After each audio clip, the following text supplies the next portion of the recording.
At SlyMedia Productions, we offer live streaming services to companies willing to reach a worldwide audience. We bring you live studio interactive talk shows and interviews. Well, thank you so much for joining us on this live broadcast. It is sad to note that every day in our local papers, there is a case of rape. Are the current penalties not good enough to stop perpetrators from committing crime?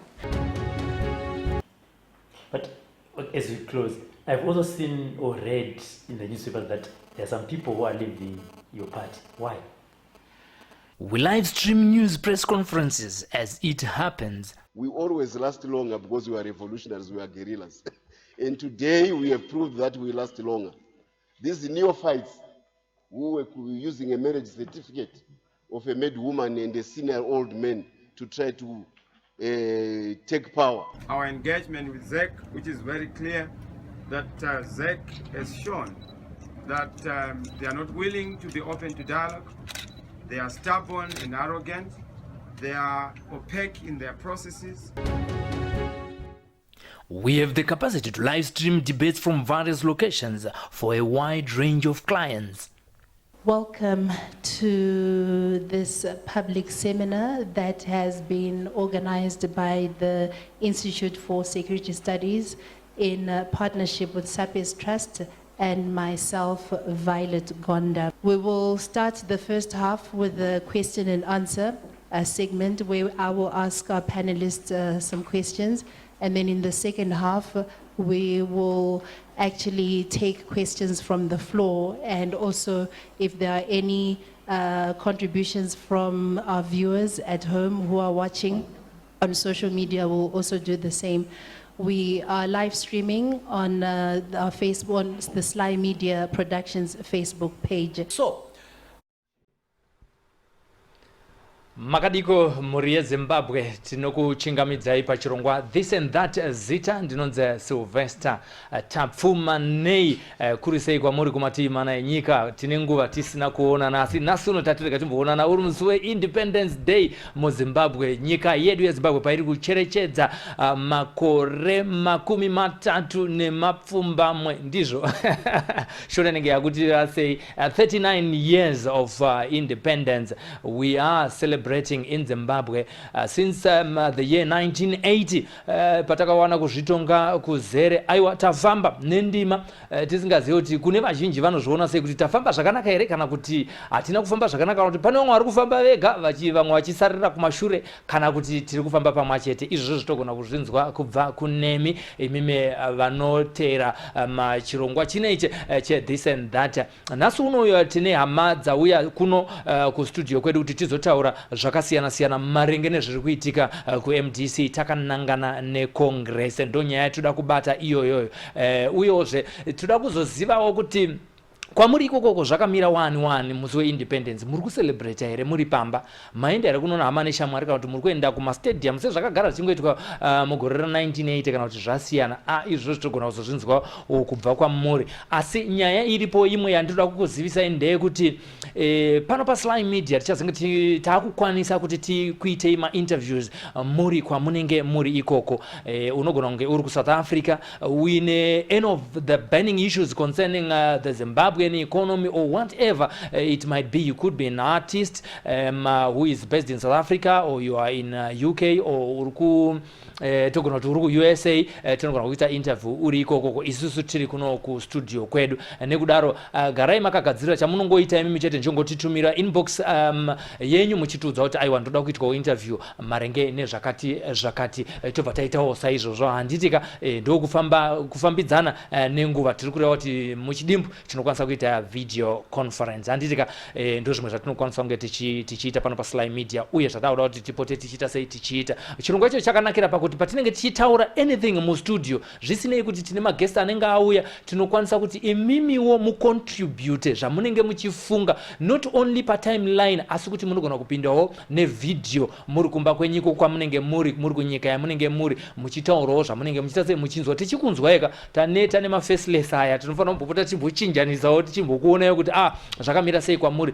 Kana taakuzviita chinongoitika bedze kuti unongotaura kuti iwe uda kupinda muchirongwa nevideo tokutumira link. Takutumira link iro iro wobva wari klika rinokudzorera back kustudio wobva wanyora zita rako takutoziva kuti ndinhingi watiri kutaura naye ari kunyika ipi uyewo arikuda kupinda muchirongwa achipawo pfungwa dzake marenge nemaonero anenge achiita zvinhu zvatinenge tichidiscasa mustudio imomomo ndo zvatiri kuita izvezvo kufambirana nenguva chimwe zve ndechekuti ndoda kutendai nekutsigira Facebook page yedu yeSlyMedia Productions chatiri kukurudzira ndechekuti tiri kuziva kuti takawanda vanoona SlyMedia Productions asi chatiri kukumbirisa ndechekuti vese vasati valaika page yedu mulaikewo iye zvinezvi tane 118,000 followers asi toziva kuti makawanda kupfuura 118 nekuti tine mamwe videos ari kuonekwa ari kusvika kuma 300,000 views hatingati vanhu 118 ndo vari kudzokorora kusvika zvazvo svika kuma 300 alright ko tikamboti ku 19 million tine mamwe videos akaonekwa paSlyMedia anosvika 19 million zviri kureva kuti tine vanhu vanopfuura 1 million vanotitevera vanoziva nezvedu nekuti hatingasvike ku 1 million tine vanhu 118 ku 19 million tine vanhu 118 vanenge vakasubscribe vachiti aiwa tiri kuziva kuti makawanda hatiitei chinhu chakanaka ngati subscribe nekungoklika button rinonzi like tiri pano paSlyMedia kuti tiverengane katizive kuti aiwa isu semhuri imwe chete yeZimbabwe takawanda zvakadi vari kutsigira SlyMedia Productions chazvakanakira ndechekuti tinokwanisa kuenda kune vanhu vatinobata navo muno muZimbabwe vari vebusiness community vanobva vaziva chokwadi kuti tiri kuteerwa nevanhu vakawanda sekuziva kwamunoita hapana chatinowana kubva kuFacebook pari zvino asi kunyange ine urongwa ihwo asi tichiitirawo kuti tikaenda kunotsvaga vanoadvertise vanenge vachita zveshuwa tinoteerwa ndokuti tigone kuramba tichikuunzirai zvirongwa zvakasiyana siyana tiri kutotadza kuunzirai zvimwe nekudawo kuti panenge paine mafinancial constraints asi kana vanoadvertise vaakuuya nekuziva kuti imimi munotsigira SlyMedia izvozvo zvinoita kuti tirambe tichikupai zvirongwa zvakanaka tiri pano paSlyMedia Productions tinotenda zvikuru kwazvo rega tipinde munyaya yatafambira nhasi uno kubato reMDC tiri kuziva kuti vari kuenda kucongress nekudaro kunewo vari kuti hazvifanira kunge zvakamira saizvozvo pari zvinezve zvichitakatarisa nebumbiro remutemo weconstitution yeMDC vari pano toda kuti tivachingamidze muchirongwa titange chirongwa chedu chanhasi uno semazuva ese tinenge tichida kuziva kuti pfungwa dzenyu dzakamirawo sei panyaya yatiri kukurukura muchirongwa chanhasi uno rega tivachingamidze muchirongwa iye zvinezvi tina sister Eunice Nyakutsikwa makadi zvenyu taurai vari kunzwa kuchingamidza bedzi muchirongwa izvezvo asati akukurukura asi toda kungokuchingamidza chete makadi zvenyu kwakadii kwamapa kuri nani kuri kunaya ndima mauya nemvura kai tinotenda zvikuru kwazvo zvakare tina baba vatinavo muno muchirongwa vanove deputy information wesangano kana kuti ungano rinonzi riri kudaidzira kuti defending Morgan Tsvangirai legacy vanoitwa vaworship dumba makadi zvenyu vadumba aiwa ndinofara zvikuru chekutanga ndinoda kukwazisa mhuri yese yeZimbabwe tichipembera zuva hombe retinaro ranhasi retinoti reindependence of Zimbabwe rinova zuva hombe ari maringe ekuti vanhu vazhinji vakafa vachifira zuva ranhasi kuti Zimbabwe inge ichisununguka kubva kumutongi hweudzvinyiriri hwewachena zvichireva kuti takange tese kana tairwira nyika ino taida kuti tinge tichifara tiri muZimbabwe itsva yetinofara tega tichizvitonga sevanhu vatema munhu wese achifara nematongero ayo ndoti mhuri yese yeZimbabwe kwemuri mese wherever you can be the world over it's a blessed day for us kwete kuti teerere kana mumwe wayo anoti hanzi zuva iroro hatiriteereri because ngerezanu this is not ZANU PF day, it's not MDC day, it's the day of our nation, the day of Zimbabwe bird, the day of our national flag, which is a very great day indeed. So wherever you are Zimbabwe tinokuchingamidza chete muchirongwa chetiri pano tichivimba kuti tichataura pano zvichange zvichitibatsira kuti tinyatsoziva zviri kuitika munyika medu zvechokwadi kwete zvakawandika kana zviya zvekuti pane vamwe vanenge vane muma-interest. Isusu our interest here as I am here present today on Independence Day is to say the truth about Zimbabwe because I love my country. Chinoita kuti mude nyika yeZimbabwe chimi nekuti handina umwe musha pasi rino rese wendinonzwa ndakasununguka kunge ndiri kunze kweZimbabwe ndikaenda kuBotswana nendatovhuringika handisina marights angu ese. It's only in this country where I can exercise my full rights as a citizen of this world. Takatarisana nekuzvitonga kuzere kwatava nako kwatakawana kubva mugore 1980 mungati zvatakarwira ndo zvazviri here? Handingati zvatakarwira ndo zvazviri because isu tairwira nyaya yekugutsa ruzhinji. But pari zvino tikarichiona zvose zviri kuitika vanhu vashomanana chaizvo vari kuguta. Tiri kuona kuti vanhu vari kuguta kazhinji mapoliticians ekuti ukatarisa system yepolitics dzedu mamiriro edzaita zvinezvi, everyone wants to be in the political circles so that iye ararame achidya iye, kwete it's no longer about Zimbabwe. Saka muri kutaura kuti mamiriro azvakaita aya dai kwanga kuri kunzi ndimi manga muri kutonga imimi mungadai makazvimisa sei? Taenda kumberi era. Hamuna mumbonya mberi maningi. Chinoitika ngechekuti vanhu vazhinji vanoshanduka zvavo kana power waanaro. But kuri kuti dai ndiri kutonga chaizvo handifungi kuti ndaingatonga mutongero uri kuitwa. Because chekutanga kuti nyika inge ichitongeka, number one rule ndeyekuti every human being is an animal. Imhuka chacha yemusango yangofanana neshumba kana chii. But what makes us different from all those things is we can communicate tichitaurirana tichiita zvese to such an extent ekuti taane mitemo yetina even from family level. Tine mitemo yetinoteedza. Tobva ipapo tikaenda church level tine mitemo yetinoteedza, political level, national level tine mitemo yetinochengetedza. If we don't follow those mitemo tinoita tongodzoka kuita ma-animals. Saka you can actually say if you can follow the law you can become a civilized people and also follow what we call the rule of law or constitutionalism. Naika. Tiri panyaya constitutionalism, toda kudzokera kubato re-MDC. Imimi muri kuti muri kumirira sangano rinodefenda legacy yavatsvangirai. Hatitange zvekutaura kuti kana muchiti muri kudefenda legacy yavatsvangirai, legacy ipi yakasiyiwa navatsvangirai? Legacy takasiyiwa navatsvangirai ndingangoti kuwaka kwakaita musangano kubva zvakange zvisingafungidziriki kuti zvinoitika. Iwo wakashinga. Vanokwanisa kunge wakaita ma-mistakes avo akawanda tikuti tobvumirana kuti no man is perfect. Vane zvawakaita zvawakanyangadza zvakawanda. But chendinotenda nacho ndechekuti pawakasvika wafe pane chawakatisiyira gwaro redu gombe kuMDC retinoti the red book rinova the constitution of the MDC. Rinova ndingangoti ndiyo agreement yevanhu vese vanozviita vanhu veMDC. That's the agreement they should follow. Saka tinotenda Morgan Tsvangirai kuti wakatisiyira gwaro iroro riripo rinova rinosimbiswa zvikuru nenyaya yema-founding values. Chinyi chaicho chakakonzera kuti MDC inge ichifomwa. Inotidzosa zvakare kuindependence ndaichitaura. Chinyi chaicho chakaita kuti vanhu vati zvevarungu izvi zvatinetsa izvi handei kuhondo yakafirwa navanhu vakawanda. Nanhasi vamwe vakafira kuMozambique tisina kumbozofa takaona.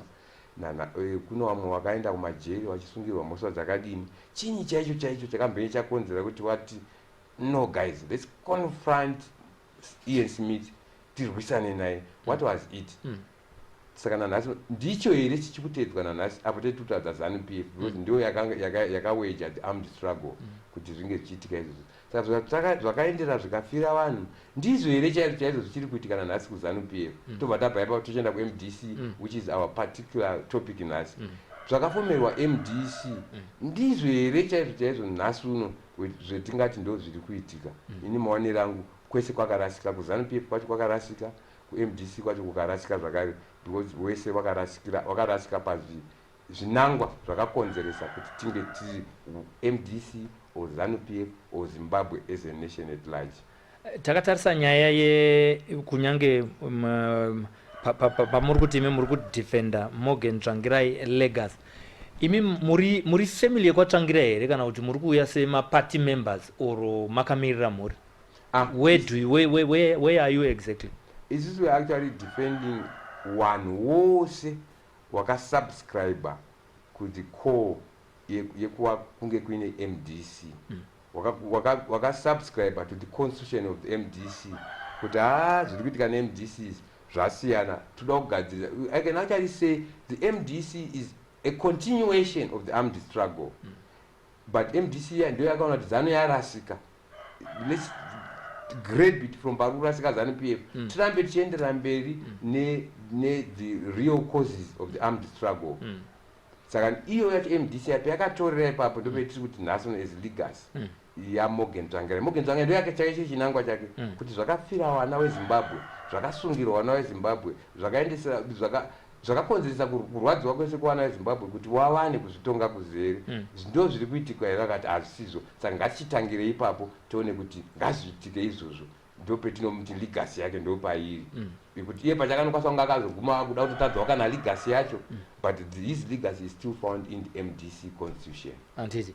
Saka zvikureva kuti mimi are full-time members the movement for democratic change. Yes, subscribing especially to Article 4 of the MDC constitution. Zvinopangidza iyo the founding values and the principles of the MDC. Chakafomerwa chaicho. That's what we subscribe in as DMTL. Anditi. Tiri koko ku DMTL.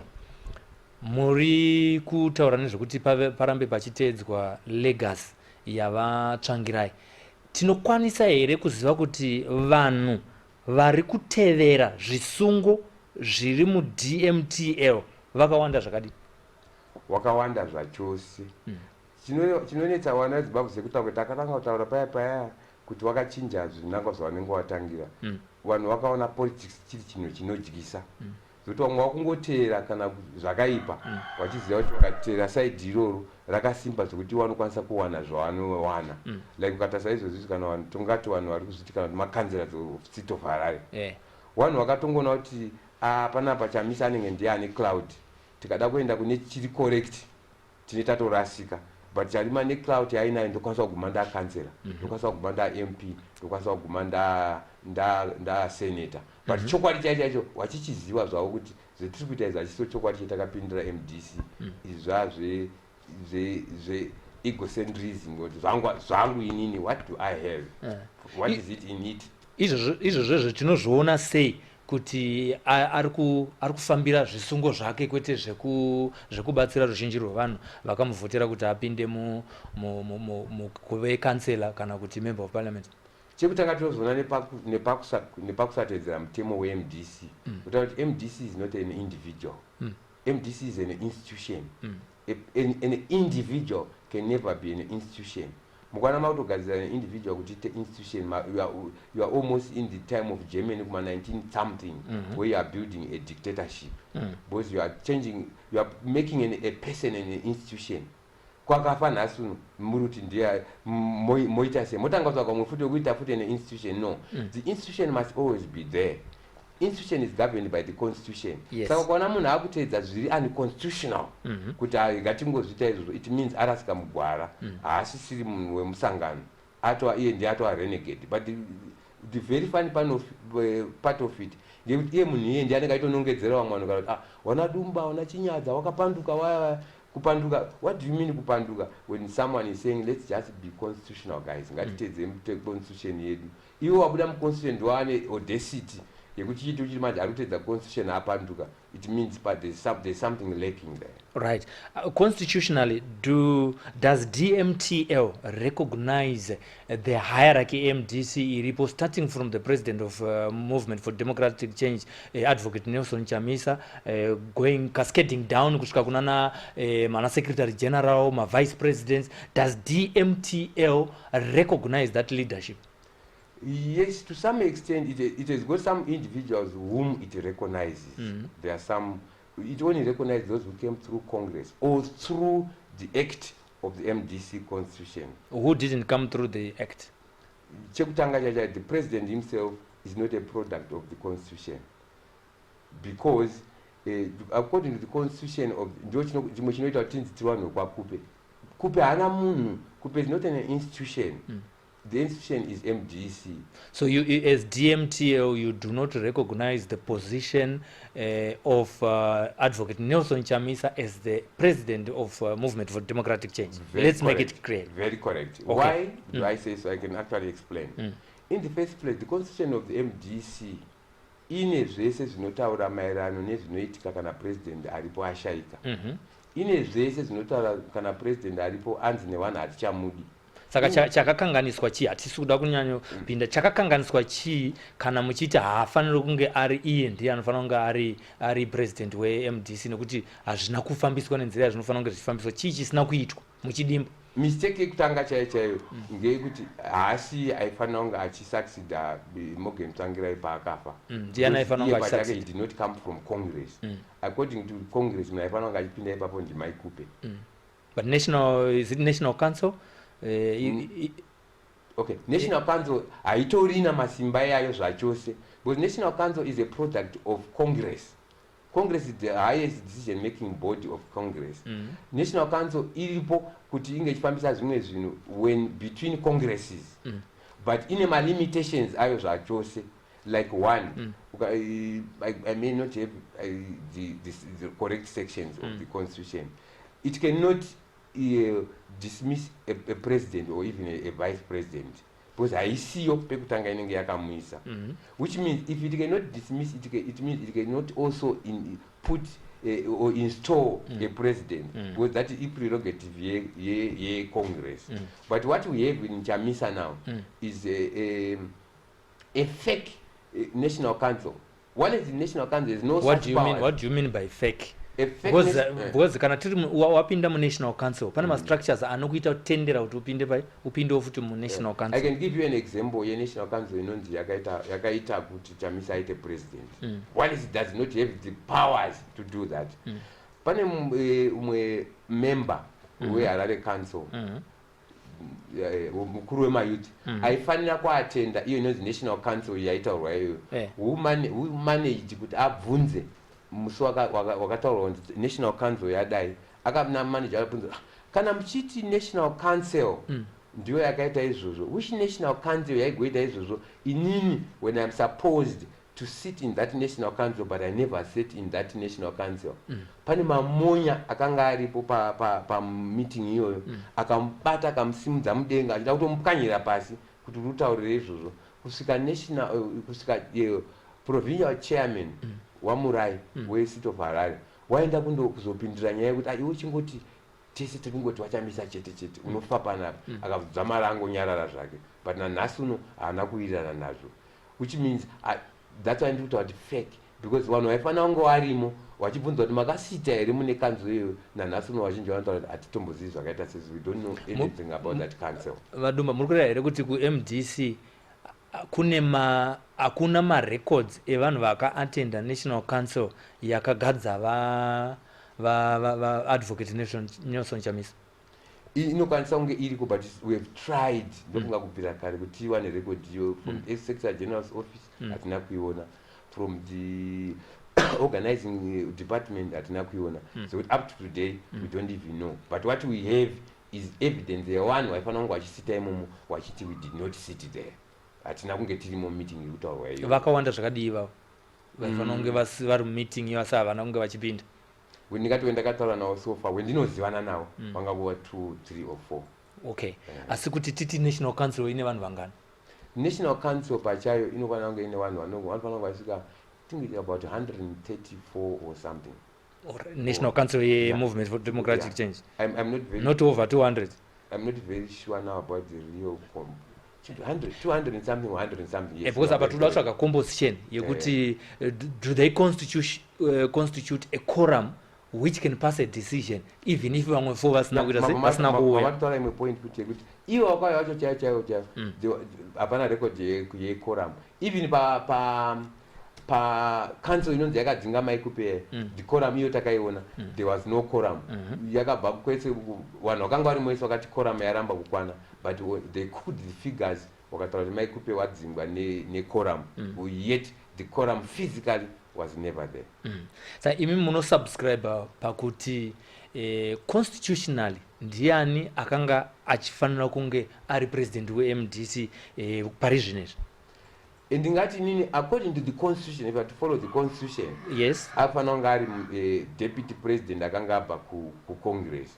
But according to the general consensus yakanga yazopinda mumusangano, yakanga yabvumirana naye kuti watangira izvowarwara, wakaisa madeputies avo ari maviri, waMudzuri newaChamisa, they had accepted it kuti madeputies akawanda ari mangani, ari matatu. Asi pakazenge pafa watangira, even you watangira, there's a video which I can look for you. Watangira wachitanyasa tsanangwa wachiti aiwa ini ndakati varume mimi, you are here to help my office. But constitution iriko Maikupe ndiwo And I want to make this very clear. When I talk of my coupe panapa kazhinji, don't think I'm saying I support my coupe. I'm only supporting the constitution. And my coupe when Taura, she was the one who elected to Congress. Right. In my view, cannot my coupe can be president of the MDC.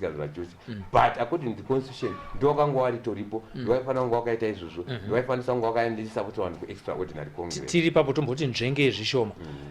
Ndova ngadai vari president according to the constitution anditika right vatsauka vakavhoterwa kuti vave ndivo vanove vice president zvichireva kuti paive neuwandu hwevanhu hwairatidza kuti tinokufarirai kuti muve vice president. Vanhu ivavo sei vasina kuzovavhotera kuti vasvike pakukunda musarudzo yakaitwa gore rakapera yaisanganisira advocate Nelson Chamisa? Mbunzo wakanaka Jesu nekuti vanhu ivava havana kufa vakambovavhotera kuti vaite vice president. Sei vasina kuzoenda navo kupati yavakafoma kuti vagone kuzonosvika pachinhano chekuti vave president wenyika kana kuti vave ndo second pamavotes akabuda mugore rakapera? Ndokutaka padura kuti ndimbosanangura chimwe chinhu zvinoitika mumavotes kazhinji emapartisan. Kuna anonzi maslates. Maslates kazhinji anotora vanhu kwete because of their competence, but because kuti iwo approve, kuti approve the electorate. Like unokwanisa kuona kuti vanhu vaisa maikupe pa vice president wasina trust nawo maningi, but vachingoti toda kuita regional balance.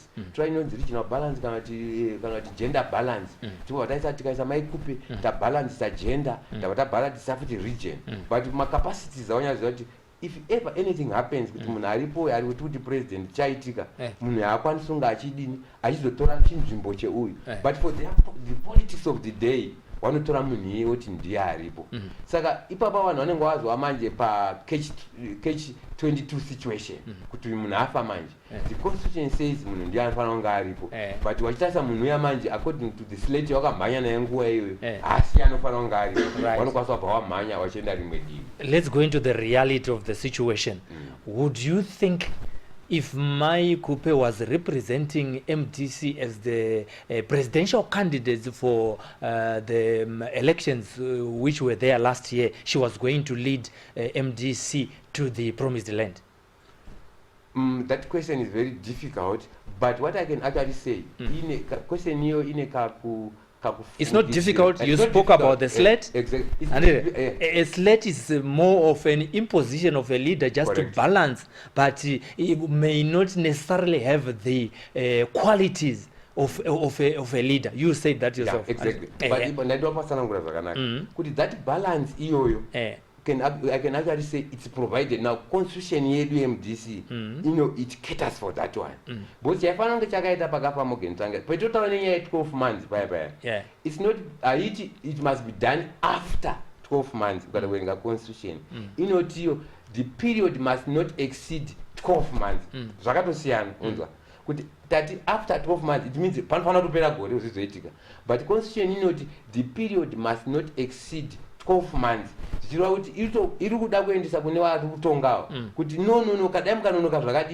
Don't exceed a year, which means this process could have been done in 3 months, of which my coupe she was ready February, by my elections are July, April.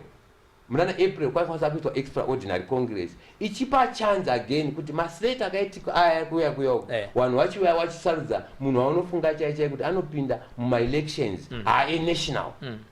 Could MDC each provider a candidate to the electorate. Could what but Zoafa Tabuta extraordinary Congress. Tabuchi by my candidate, yet no fungi zira kuti candidate E can equate pama configurations are with Kwana Namnangagwa, Kwana na whoever Warupinda Papo, we have providers is MDC. This is our brand.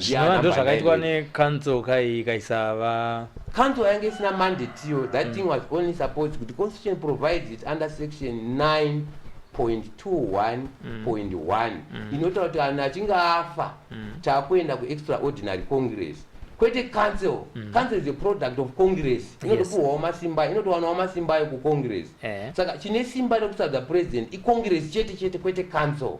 Because with the Congress, mitombo 200 matara, let's say 210. But Congress, it's actually about 6,000 people, which means a representation. Ombe, nekuti munhu ari kuiswa basi munhu anozotinyadzisa sawachamisa anotaura nyaya yekuisa but wachamisa pakatojiwa pasecretary general paipai nawamwonzora azviri kuti aiti wamwonzora ndo is a presidential candidate but pasecretary general nemeasure yevanhu 6,000 these are 6,000 people wakasarudzwa nevanhu vese veMDC kuti wawamiririre.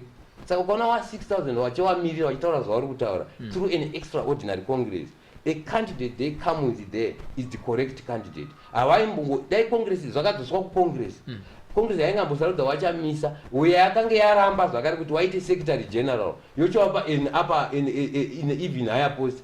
It means Congress is confused because this time yakareba yetuto. It was in 2014 when Congress actually saw to it. Wachamisa wakwanisa kuita even a secretary general because he's one immature, he's divisive, he's dictatorial in his thinking, is selfish, anotofunga nezvake chete first before he thinks of those other ones. Saka niwa vaingambodzoka kuti aiwa because watsangira ivafa manje because kungofa kwatsangira it's now a qualification yewachamisa kuti now he can now be president. He started 2 years ago that he cannot be secretary general. We cannot now promote him to be a president because we know him.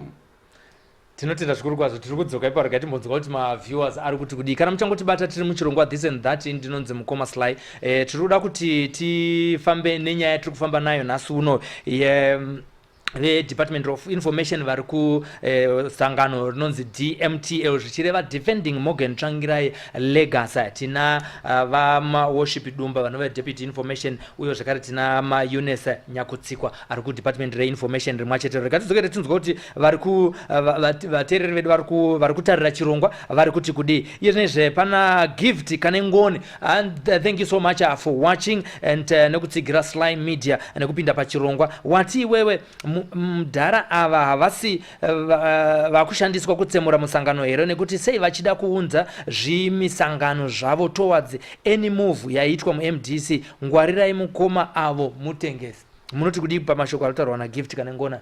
Gift Kanengona ari kungopa accusation yetuto tinotaura inonyakunzwa nemabhutulikazi vanhu vanosapota zviro zviri evil expecting a benefit. Isu hatisi kuita izvozvo totedza mubumbiro ichi chemutemo. Dariti ndimutengesi ndatengesa pakudini. When I say let's be constitutional, utengesi wangu ndepapi. If you can actually be clearer kuti utengesi wangu iye kana ichi ndimutengesi ndatengesa papi. We cannot build a new dictatorship. We are not drowning. Yes, we are drowning in the dictatorship here ZANU-PF, but we cannot catch at a snake. Because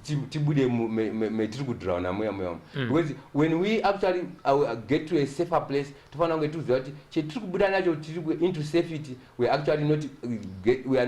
not actually getting into worse things. Because as I see it, getting from Mugabe's dictatorship and getting into Chamisa's dictatorship can be even a worse scenario.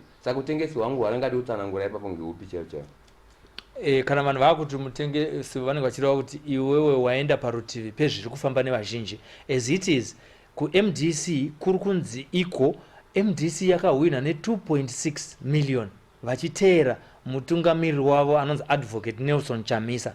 Saka ava vanhu 2.6 million vavari kutaura ava kuti vakavavhotera kana kuti vakavavhotera musarudzo yapfuura maghost voters here.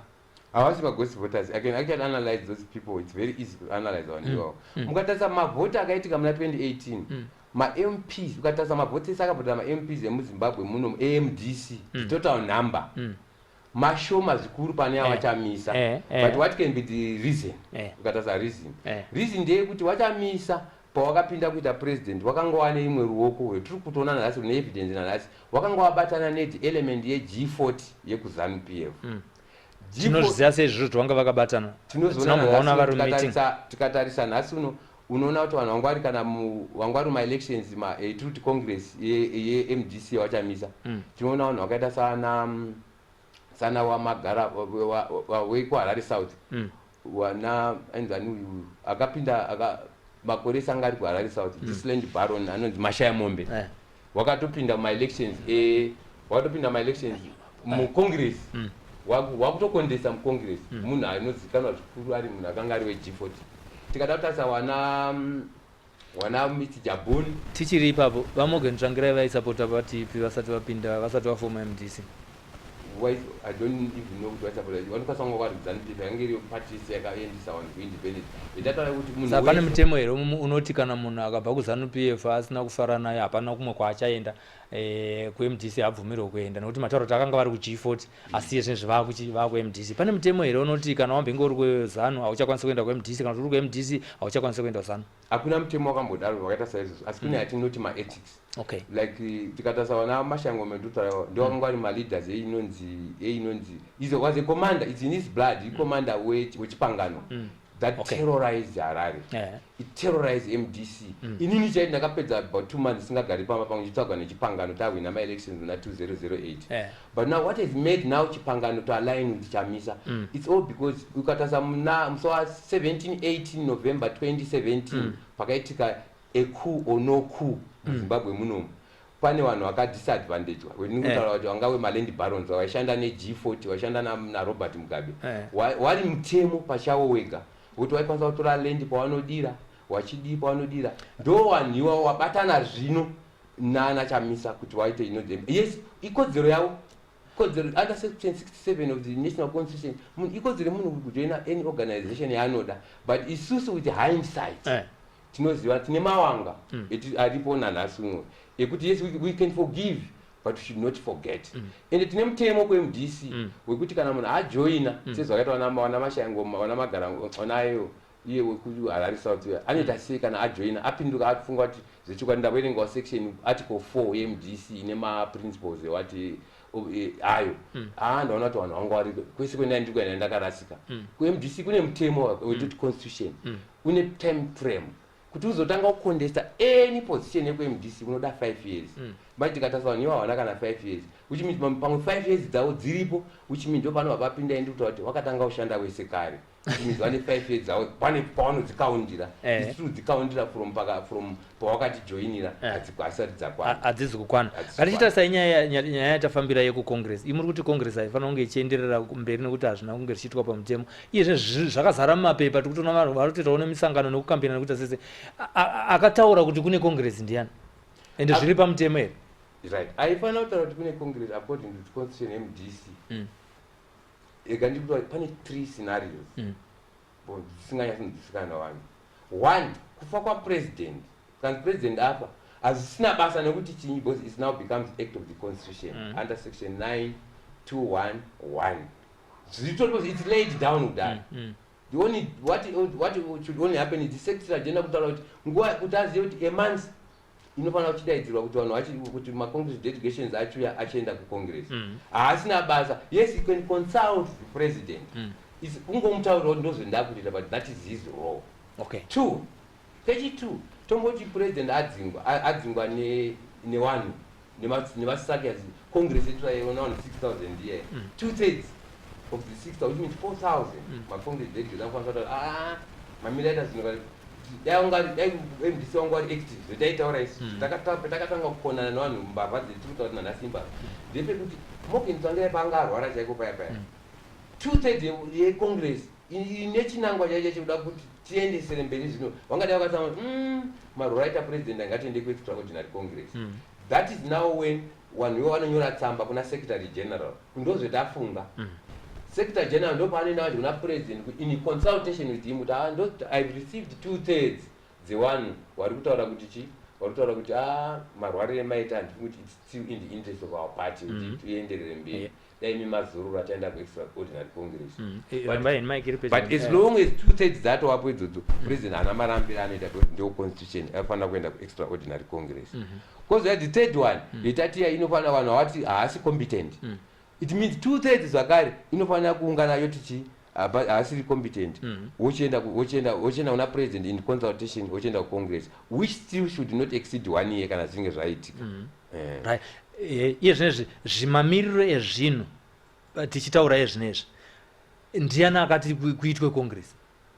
According kune zviri kutaura secretary general kuti handina kudaro saka akati zviite congress ndiye munhu wacho akangokonzera kuti akadaidza futi ari kuti national council ikamugadza Nelson Chamisa ndiye akadaidza futi paya ndiye akadaidza futi yaanoti national council yakamugadza chigaro which he chaired.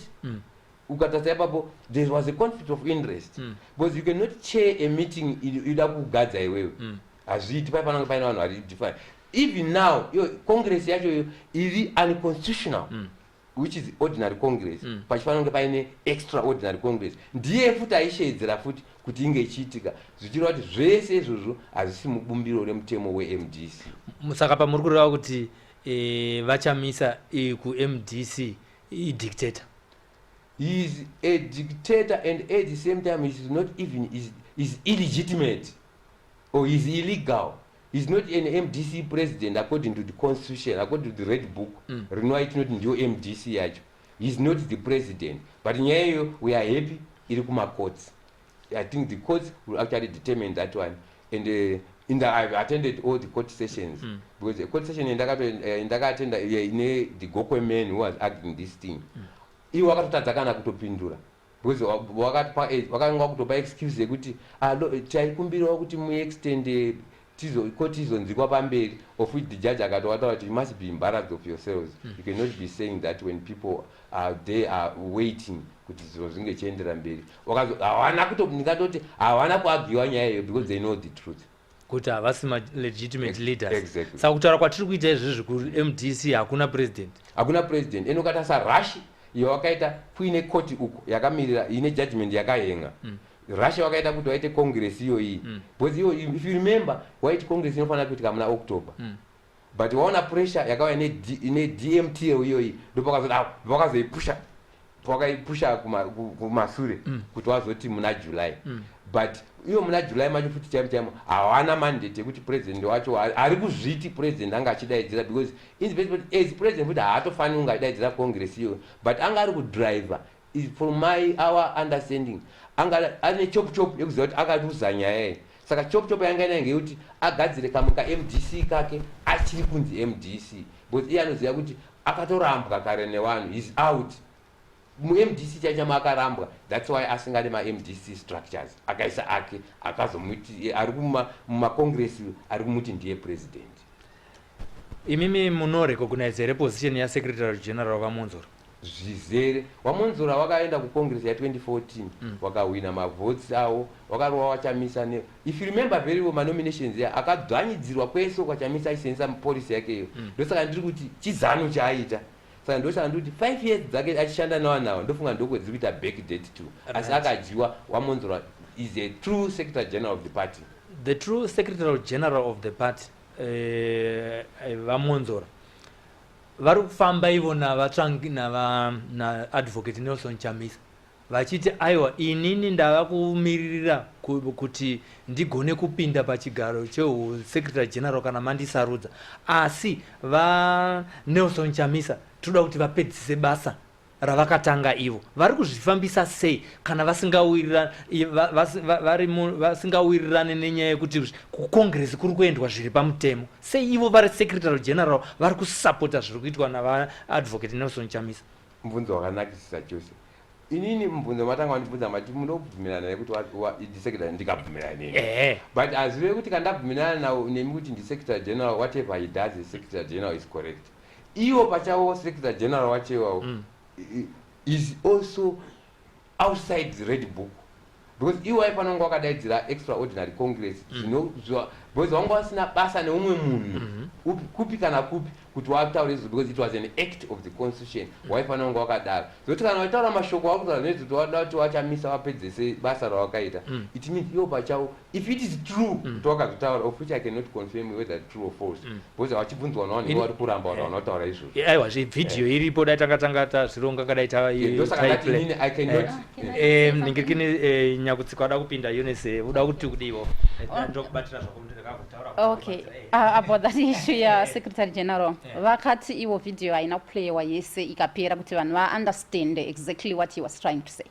Yes, so he was misquoted. actually. He was misquoted. According to you, the information that you have yourself, what is the other part that is missing from that video? Ndezvipi zvatisina kunzwa zvamuri kuziva imimi? Maybe kuti maybe if I can help you. All right. Toda kutaura tichiri pavidhiyo, nyaya yevidhiyo iyoyo pamusangano wavakaenda vari vese, ndezvipi zvimwe zvavakazo munoatenda here misangano yeMDC marallies anoitwa wherever, like the last one yachina yatiri kutaura nezvayo? Makanga muriko handiti? Mamuriko handiti? But information department I will know everything that will be happening. Right. Pfuurira mberi vakataura kuti kudii kumberi kwevidhiyo yavakataura kuti ndicharamba ndichitsvaka chigaro cheusecretary general Nelson Chamisa vapfuurire mberi nebasa ravakapedza. Ndezvipi zvisina kubuda pavidhiyo iyoyo zvakataurwa pamusangano iwoyo? Because kana even maminutes anofanira kunge aripo. Handisi kuona painenge chisina kubuda kana chakadini. Ini ndikuti kuva secretary general kwawo doesn't say mean kuti zvese zvavanga vakutoita zvaya zviri pamutemo.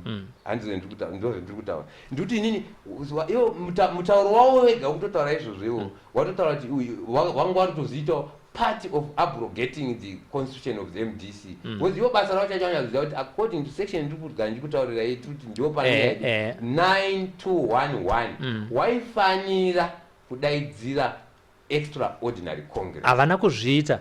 Mubumbiro remutemo weMDC rinenge richitaura kuti kana munhu asingakwanise kupefoma pachigaro chaanenge ari, imi mamembers munoita sei? We can actually call for tokwanisa kumubvisa. Did you call for that meeting in order to pass a vote of no confidence to the Secretary General because he did not do what he was supposed to do on time? There are so many things that have happened. And munhu wati zvinhu vanoti dumbawe kwakupe chini. One part ngangoti I may not be sitting now in those meetings. I cannot, but what we have done is DMTL. We have written letters to the Secretary General. When did you write the last letter? The last letter I think about a month or so now. A month. After town Congress yakutosvika kai munhu asati adaidzira. Did he reply to you vakapindura? Havana kupindura. Tikanyora petition, even an online petition. Ndofunga yakatangwa as part of the secretariat. Yes. Wakaitanga petition iri munhu anasvika kungatedza Facebook. Petition yaive nevanhu vangani? Signatures. Signatures are over like 3,000. Over 3,000. Yes. Okay. Vanhu vese vachitsigira kuti secretary yangu ngavadai. Vamunoti vanhu vese ndevapi? Total vanhu vakaparticipate papetition iyo vaibva kupi? Because munogona kufamba kamuchingotora vanhu chero ari akazvigarira pamusika asingasapoti MDC mokuti isa signature. Where were these people drawn from? An online online petition. Okay. But takaita in physical yaibva kuma structures. Yanga iri physical ine vanhu vangani? Takaita masignatures I think about kuma 900. But aendesa kuna Mwonzora nemaleta edu ekudimanda extraordinary congress havana kuresponda zvavo, of which now it's part of it's now part of our papers kucourt yekuti zvese zvatakaita is our internal mechanism dzekuti zvinhu zvichitsika tisati aenda kucourt, that we exhausted all those zvikatazoti maybe tikaendawo kumatare angatinzwa akatibatsira because constitutionally under section 67 ndiri kutaura tinobvumidzwa kuparticipate in the running of political things for the benefit of our country. Saka takazoendawo kundokanda ikoko. Tinotenda ndavaworship Dumba deputy information veku DMTL zvichireva kuti defending Morgan Tsvangirai legacy. Rega timbopinda kuma messages tinzwe kuti zviri kunzi kudi. Zvanzi zvona tafadzwa makara. We need this truth to prevail. We need this truth to prevail in the opposition movement. Thank you Mukoma worship Dumba muriko ari kuti zvamuri kuitaura zviri. Ndofara zvikuti tikaona vanhu vakadaro vakangoita kana 16 kana wana 12 each one per province ane pfungwa dzemuri kutaura idzodzo, we can actually make our country better because it's not about MDC or what is about Zimbabwe. We want everyone to be happy in this country. Right. Tiri kupfuurira mberi nekuverenga ma messages. Thank you so much Betty Jones. Uri kuona chirongwa iwabva kuti Chamisa chete learn more maposa ko akauya neanofungwa nealliance ndimi baba imi anazonzwa kuti make your statement clear. Nikirikinanza nuyo learn more. Rega tende mberi zvikazvikanzanzi na Winnet George. hanzi zviri kumbonzi chiko nababa pane mumwe vachine confusion ndosaka tinamba chingobvunza mubvunzo kuti kuti vasiri kunatsodzwisisa vaya vanzwisise pasiri kunzwisisa handitika mumwe ari kuti imimi you are rebels, you are not followers of zvido zvevanhu vazhinji vari kuMDC vanofarira vamogentsvangirai pamwe chete navanhingirikiri ndo zvekutaura vamwe kwara kuti imimi muri marebels. It all depends on what the definition yake rebel chief. Because as I see it, the red book is the constitution, and anyone who goes against that red book is the rebel. Ungati munhu ari kutaura kuti ngatitedze mutemo kuti ndiye rebel ka. Mungatifunga ndikunyepa kamwe wacho abva ataranzi Lawson namakunyadze watumwa naniko iwe rimwe mashoko hatichataura because they are not printable. Hanzi matumwa nani kuti muzoita aiwa kamunhu vateerera munhu hatuki kuti watumwa nani kachi ngaataure argument yake topa mini izvo zvekutukana izvo ndozvetiri kuramba isusu kuti wake nyika inobva mudialogue kaita nenyaya yedialogue kutaura iwe zosunzwisisa ini chitaura pendiri kunzwisisa tikatawirirana saka ini kana paine pendiri kutaura pasi kunzwisisa ngaanyatsobvunza ndimutaurirani I'm not a rebel ndaramba definition ya rebel that a rebel is someone you rebel against something ini nditoti munhu ari kurebel against someone. A rebel to me is someone ari kuenda against the red book which is our constitution, our guiding roadmap. mumwewo ari kutaurawo zvikanzirana wenyasha Winnet George zvikanzi vanhu vakadai vanofanira kudzingwa mumusangano.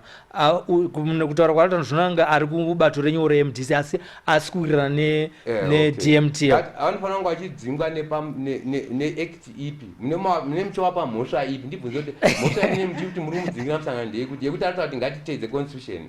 Wenyasha Winnet hanzizvo iwewe hausi kunzwisisa pakuti isusu tiri kuti constitution ngaiteedzerwe yeMDC inoratidza kuti zvinofambiswa so ABCD kuitira kuti vane zvinzvimbo zvavari kuwana vazviwane zviri pamutemo, Congress ichinge yadaidzirwa pamutemo. Asi kana usina kunzwisisa vari pano vanogona kuita sei, vanogona kukupindurawo zvekare.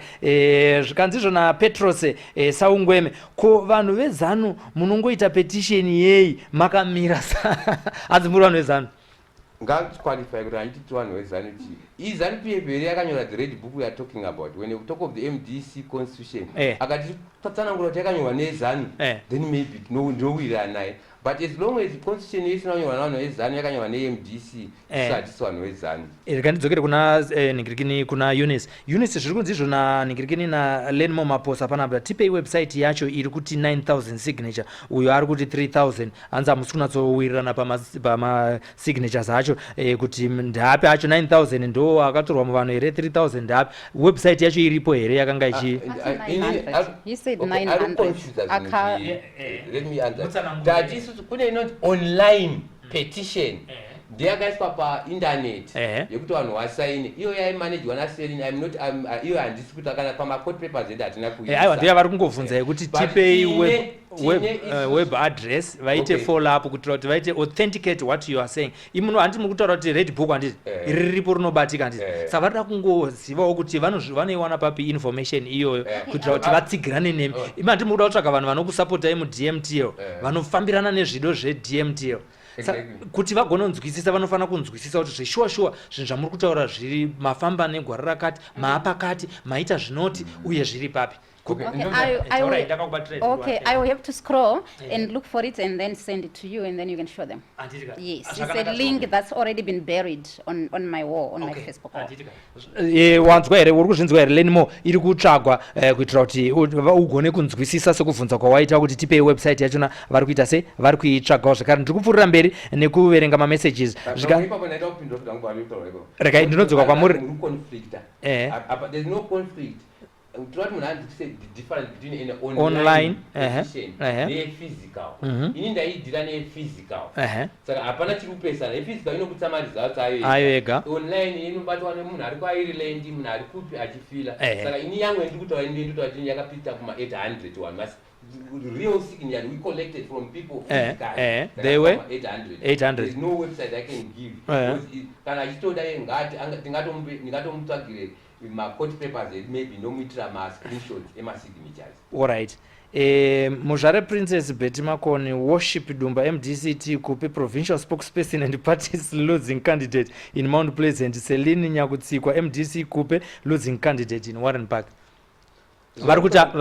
Uyu ari kutaura kuti anzani Mudavano ari kutaura kuti imimi hamusi nhengo dzeMDC inotungamirirwa navachamisa, muri nhengo dzeMDC yekwakupe inove yamuri kurecognizewa kuti ndo vakanga fanira kunge vari president. Maamuri kupe panguva yemaelections bato ramaitsigira. Ndio nyaya yatiri kutaura kuti the culture yekugadzira one into an institution ndori kukonzera kupayo mubvunzo iwowo wekuti vakonzi MDC yekwakupe. Inini ndiri MDC. Uyu ari kukuti makanga muri kwakupe, muri kwakupe kana kuti kwa advocate Nelson Chamisa. Mike ngaende pedyo. Takaenda kuma-elections isusu ndingati day of registration, day nomination, a day before nomination. Ndope takaenda kwaMaikupe, unowana kwaMaikupe through waObed kubulawayo amuno waofisi yakubhevedhera. Right. Tikati alright isusuka we have no sponsorship yekuti tirane ma-elections aya, but inini isusu we can stand as candidates kwakadai. Takatopinda kwa, they knew it very well kuti hatina kumbogara tasubscribe kune zvawakanga watanga iwo, but when you got into elections zvakamufanana iwo kuti vanhu vakauya kwa-alliance wakaita alliance wakapinda ma-elections wala-alliance. Isusu I got into MyCoop's party for election purpose, purely election purposes. Why ndakaita izvozvo? Because muconstituency mangu inini maimbozwa munhu asingazimu, someone from Malawi. How can you solve this situation? Inini kuti adzingwa, inini they close me out using the border, my border gates out, wanga kuti vanguard. If you remember, ndautaura nyaya yekunoku, vanhu always wakabva waswitcha kuyo kuona kuti this is where we can fight from. Saka ivo wakandidzinganisa iko, saka handina kuzokwanisa kupinda handina kuzokwanisa kupinda muma-primaries yeku-MDC yawachamisa. I still alliance which was only a pact for the election purposes. Inwa ndio pact ndakaita futi ne kwaMaikupe kuti ndakangopinda kupact kwawo ndichiti ndichitenda ndiri under her name, but ndisiri kwaMaikupe. Saka munhu akauya akasiko kuti you are a political bed hopper, what do you say? There's no political bed hopper. July 31 last year you were kwaKupe, today you are representing Morgan Tsvangirai Legacy. Ndosaka ndabvunza kuti muri kuuya sefamily here kana kuti muri kuuya seMDC, uye muri MDC ipi yacho ine zvisungo zvedefending Morgan Tsvangirai Legacy, MDTL? Iri kusaidi ripi? Iri kwaMaikupe here kana kuti iri kusaidi kwaChamisa kana kuti iri kufamily? Iri kusaidi reconstitution. Iri kusaidi reconstitution. Pamunoona nguva zhinji muchiona zati tichizoenda kuna MyCoop, it's because MyCoop stood by the side of the constitution. That's why vaine favor iyoyo. Not kuti kutaura kuti she's the best leader. Right. Mambopatsana ngura ipapo. But she stood by the constitution. Isusu kape takaenda kuma-elections tichienda kwaMyCoop, we only went there because she had stood by the constitution. Hatinangochinja MDC. Constitution of the MDC inova iyo yange nana Chamisa wacho. Right. Muri kumirira zvinoenderana nebumbiro remutemo weMDC. Handisika kuti leader ndiani? Mafaction vese. But the thing is the constitution, which is the MDC, which the one we subscribe to. Saka kana imi muchisubscribe to the norms and values of the constitution MDC, which emanates from the red book as well, and where the party policies and everything else enshrined in that book. Zviri kureva izvo kuti you should not be talking about MDC inana Chamisa nana Mwonzora nekuti hamuirecognize, so you shouldn't come and say achitotaura nezvana Chamisa, because imi munofanira kutaura zvinoenderana nezvokwaMaikupe nekuti ndo vari constitutionally supposed to be the president of MDC T. Saka iyi hamufani kuibata muchiitaura nezvayo nokuti I like it. Makwese nemurubvunzaka ndo confusion chachairi mune vanhu. I like them and I'm very glad kudzipindura. Yes. Tikataura kutarisa inonzi MDC Alliance. Kuti kuzonzi kuwe chinhu chinonzi MDC Alliance. Kune agreement yakatoitwa between 7 loose political parties. 7 loose political parties imomo, the biggest political party yakanga irimo MDC. get that one clear. Don't mean to EMDC. Kunove ndoko aizonzi futi ndoko kunobva president wealliance. That is section 2.0 mune that agreement ndiri kutaura iyo. Inotaura iyo ne-independence of those 7 political parties in everything they do. Kuti imi muri kwa MDC munotositawo kumakongresi emunoita zvenyu mega, imi muri PDP munositawo kumuchita zvenyu zvemuni mega, imi whoever akauya aitoita zvavo zviri zvega. That was section 2.0. Tozoona pa section 3.0 in that very same book yaitaura iyo ndo yaitaura kuti but pachirusa alliance chenyichi kuri kuti kwaitika because icho cha agreement chaitaura kuti the president is Morgan Tsvangirai chachiri very specific. Chaitaura kuti but section 3 manje yaitaura kuti in the event yekuti uyu afa kana kuti abva kana kuti adini, the president will still come from the MDC. Ndo pemuri kuona tiripo manje ipapo. Chamisa can not take now that MDC yetutaura kuti ndio the skeleton of the alliance ochibvisa kune iyi despite argument yake yakandonzi na Justice Bere kublawayo mese muri 2 muri ma-factions echinhu 1, which means inini as a member I can be in that one or that. They are the same factions, but they are both subscribing to that book, to that red book. Yes. Which means uyo cannot run away with the other faction oti haine chekuita neichecho yangu because haisi yake. It's still the faction ye red book iro. Saka you cannot get away with it.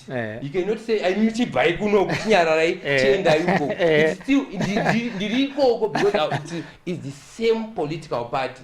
And that's my section 2.0 ne 3.0 esado kuti you cannot run away with it. Kana mai kupe futi cannot run away with it wachiti ndinda achiti.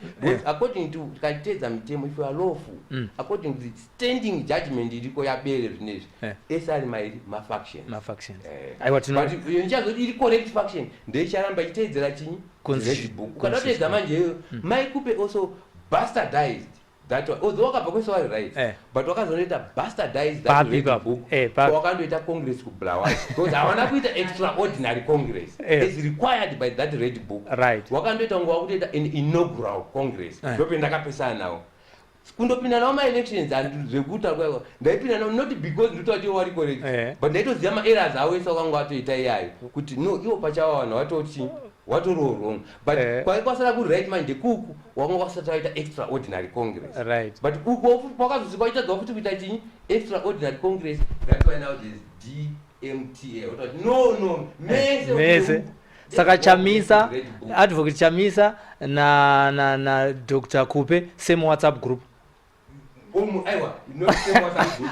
Aiwa wakaita congress. You can be correct, but I can be using different terms. Right, multi-chini. Different sides of the same point. Right. Different sides of the same point. Mwaba handita abva mira ndambotukwa panapa kazvanzi zvona tafadzwa makara. This journalist is captured. Mukoma slide, don't mislead the public.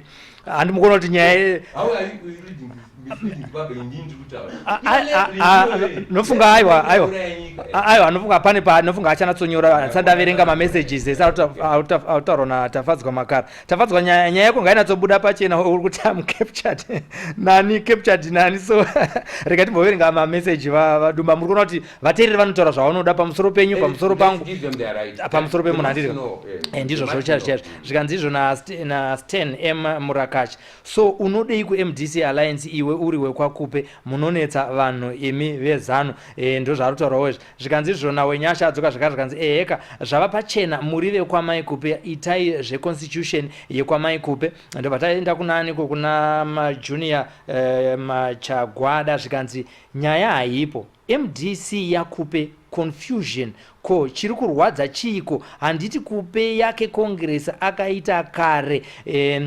manje uyo akuti kudi MDC alliance zvakasiyana apa anzi chi ngavati regati dzokere panyaya hanzi ngavasati nyangadze ndozvikutaurawo chagwadawo ndikuverenga zvekare noti ndo vanhu vari kuparticipate vari kuteerera uye vanhu vamuda kuti mufambewo nawo zvekare zvikanzi lemawadzoka zvekare maposa zvikanzi hamutori macalls here apo pano tinenge taakuzviita nofunga kubva next week tinokwanisa kunge tichizviita uchipinda iri video call chaiyo zvikanzi nakanyai thank you mukoma Sly ininiwo ndiri kutonziwo handina kumira zvakanaka ndinofunga pamwe ndiri kunzi ndiri kutora masaizi ameno pamwe ndo maonero amuri kuitawo imi asi ndiri kuedza kungovhunzawo mubvunzo inoita kuti zvinhu zvamafambira zviite sei zvigone kunge zvichijeka zvikanzi izvo naViolet machitungo ras political aminoti zviri kureve zvikanzi can we call aiwa nhasi hamukwanisa kunge muchifona chamukwanisa kungoita kungopfuurira mberi nekutumira mamessages ipapa tichaverenga mukaanyora ari in full zvinoita kuti zvauri kubvunza zvinonzwisisikawo kuti tigone kuzvipfuudza kwavari uyewo zvekare zvavari kutaura zvodzoka kwamuri muchiita kuti mutese muzvinzwisise nyaya iri panapa ndeyekuti vanhu vanzwisise chinangwa cheDMTL zvayakamirira nezvainofungidzira kuti ndozvinofanira kunge zvichiitwa kupi kuMDC pavanenge vachikanganisa vataurire vanobva vakupinduraiwo hatizoda vanhu vanosara vachifungidzira kuti aiwa ndinofunga vanenge vanga vachida kuti ivo vari pano handiti hamusi kukwanisa kufona asi kunyora ndinodayira kuti aiwa munhu wokwanisa kunge muchinyora musanyore in short hand isusu tave chikuru old school hatigone kunyora kuverenga zvimwe zvine zvakanyorwa in short hand zvikanzi nagamuchirai machiwambutsa munopenga imi tsvagai mabasa uko kwakutaurawo zvemaprizes akwira kuti adzikiswe bhizi kungotaura nezvemahombwe ndozvataurawo muteereri ari kuonawo zvanzi naViolet chiro sichitungo sisi avo hanzi vanonyadzisa chokwadi hanzi munonyadzisa sisi handisoti hana kutsanangura zvatiri kutaura kuti anofanira kutsanangura mukunyadzisa papi hanzi munonyadzisa kai maybe hane zvaruda kutaura they can elaborate so that we can all understand what they are trying to say. Yemabasa rekanupindure. Nyaya yemabasa yacho ngasiyana ini nditori mari dzangu dzakandikwanira. If I can tell you I'm a family man, 3 children. I'm one of a kind, a father of 3 chartered accountants. Zvekuti ukusantaura nyaya yebasa kana kuti nyaya yechinyi ikoko akuskoka ndini I'm actually there to save my country. I love my country only that. Zvinhu zvakarongeka. Zvangu zvakarongeka kana imba ndinaye kumaoni president ndiri kutaura handina kuwakirwa nemunhu ndakawaka ndega nesimba rangu kwete ndakasenza from my hard work. Wana wangu ndakasita from my hard work saka don't worry kuti nditsvage basa. Zvakatoda basa ukataura neni zvakanaka pamwe nori wana. Benjamin kanokanga ari kuti so which party does this gentleman belong to? I think he is into politics for money ngaaite zvekwakupe zvake. Ndofunga ipo already answered that one. It's not for money. Ndini ndikati wana wangu panapa chatomboti handishandi zvachose. Kuti wana wangu ndipe 200 zvingwapa message. Ndobva vandatwa ne600 they are chartered accountants. Andizika zvikanzi izvo nakule vezaka these are confused they ran under MDCT, so what's the fuss about MDC alliance? I think we've already mapataura anditika mapataura anditi pamataura zvekuti pane mafactions anditika pane paFacebook amwati handipindi because pane vamwe waste time. All right. Ndinonyadzisa for what do I look like someone anonyadzisa anogara kwavanogara? But CCC wataura kuti vanhu vachiti chamisa chete zvichirewe ndakati nyini ndogaitaura kana paFacebook ndipewo 1 or 2 things cheunoti why you support Chamisa. Ndikuona 1 or 2 things kuti ndinomudira chekuti apart from ekuti untinyepere kuti ndiye akaunza internet muZimbabwe kana kuti is young. Nditaure chaicho one good reason ungati Chamisa tinomuda because this is MDC family takakura naye kubvira ari mudiki tichimuona tinoziva kuti Chamisa is useless, is only divisive, is egocentric, anozviona pachake zvozvisara zvibenefit, is a liar, habitual liar. For an example paakanyepa like paanoti ndapuwa na Trump we are talking 15 billion. That was a lie, an open lie. The Paul Kagame of Rwanda issue, he lied about ITC, what they were all lies. And also the Bulawayo issue of Tsimbo Yankomo and that other guy, the war veteran, what is his name? Yes. And he just get crushed papape munhu asina kuinvitwa ipapo, and then he lied that he was invited there, and Javulani Sibanda said no, he never invited the dude there. And when I say it's divisive, so I can go. Taura zvenyu asi naivo tichavazovabvunza unoti iye zvinhu zvatina mukana wekuti tivabvunze. only two. We start with one. Chin one odira Chamisa kunze kungoti yongoti sisi wanengoita. When we say it's divisive, from pakaita organizing sector romsangano, 2013 we had the highest number of independent candidates msangano because I impose my candidates. Is divisive. That's where we are coming from. Could you buy my candidates my matatu because I divide down. I have one choice. You go to serve the candidate another. That action here quite divisive. So I think we've now talked about two lying, quite divisive. What else did I say which I can actually quantify? Dictatorship? It's a dictatorship because he comes from Mount Pleasant. What are we MP when in the Ui? Munanogara Zambia, Wanogara Malawi. As no address, also on your address within the What is the criteria of one if they want to be an MP according to the MDC constitution?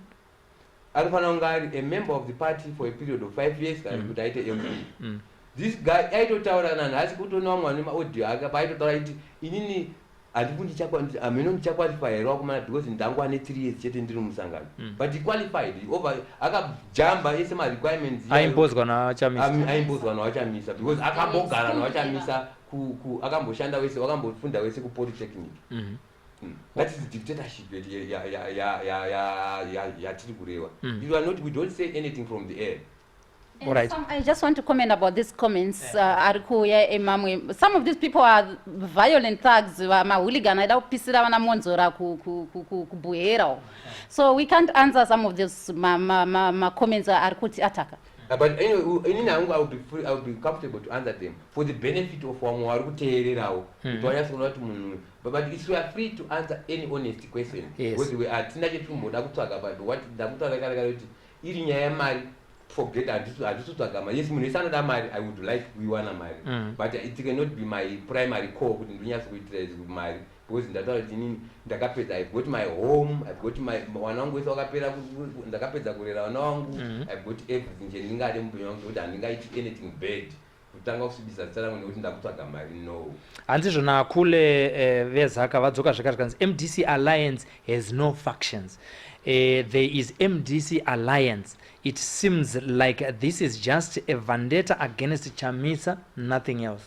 Yeah, one thing is total corruption, to go to but is ignorance. One our information. They don't know. When they actually say what they say, so out of ignorance. Right. But you know, arrogant. When they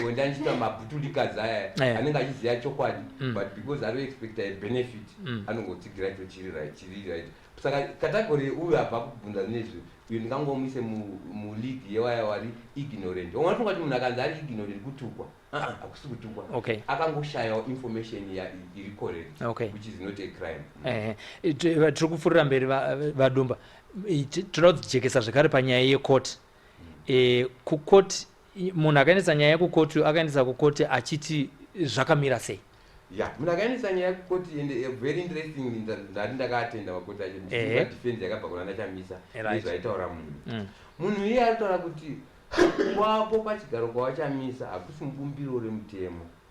Ari kubva adzoka from Morgan Tsvangirai kuti Morgan Tsvangirai chaicha iye pachake paakaisa vamudzuri nawachamisa kuti vaite maVP akanga atori ultra biased constitution zvichireva kuti pachishona akanga ari kunze kwebumbiro remutemo. Iye Morgan wacho pachake pane video 9 kutaura haasi kuramba kuti akanga ari kunze kwebumbiro ari kuzvidefenda iye achiti ndakanga ndiri munhu akanga arwara but semunhu aida vanhu vari immediate pandiri ndingangoti pakati pezvakaita wakanga wari Chamisa navamudzuri wakanga watori Morgan panguva according to the constitution according to Morgan ndio wakanga wa Morgan zvichireva kuti pakafa Morgan iwo wakabva wafawo futi because iwo wakanga wangomira kutsigira Morgan semurwere uchini pawakafa wese wakabva wafa munhu akasara akanga asara anga adeputy according to the constitution anove kupe remember awa ndese vari kuandiakidza kuti uri munhu kwakupe asi ndofana mboedza kuedza amazvitsa mambotsanangura kupe ndiye akanga asara apo ndikati kuti sekwaaccepta kwakanga kwaita vanhu kuti wairawa waiswa atova madeputies hatisi kuramba hatisi kudzokera kumwe kwese kwainge kuti Chamisa akazodini akadini kuti tasiyana nako kwese isusu petaari zvinezvi sedmtl tangwa pa9 2 1 kuti allright hatichinei nazvo kuti mimi makamuridzwe chokwadi kwa mai musiri but nguwa iyi yakwana zvemanje wane munhu wacho akangopinda hapo iye yadini yachikwana ngachibva ndobetiri chaipo right saka kukoti iri kuti chizvamira sei for the benefit of our viewers. They would want to know the outcome of the court. It has been reported in the media, but we want to hear it from you guys who are representing the DMTL kuti situation ndezvipi zvakabuda ku court. Right, ikandikudzo safety bag kune gokwemen vanhu vazhinji misinterpreted court yanezuro kuti chii chakaidikwa court yanezuro maybe because of poor publicity from our media, because media yedu isusuka kuti imimi tituke munotukwa miti mapolitician makadai but imimi media vachenyi maane problem right 2 kanyaya kana yachamisa kune munhu ari kuziya chaizvo Chamisa basi munhu wakubuda boys pane rule yoti mufana kubvunza kuti so that munhu opinion yemunhu ari kutaura saka munhu ngofonera vanhu vari vazi wewe yakuno mapuwa bag rich boys vamwari kudhira nemari yakavanhu mamatorasa nyaya isu topuwa mari ngopuwa mama marasa nyaya tobva tarasa nyaya ndo pane problem yekuti sezvamaita pamauya kuno mandipa bag ndofana ngeri momentum hatitaurira nechokwadi nokuti mukandiona ndaenda ndakupa chinhu vachidaidza ini mukatodadza nyaya bag iyoyo I will expose you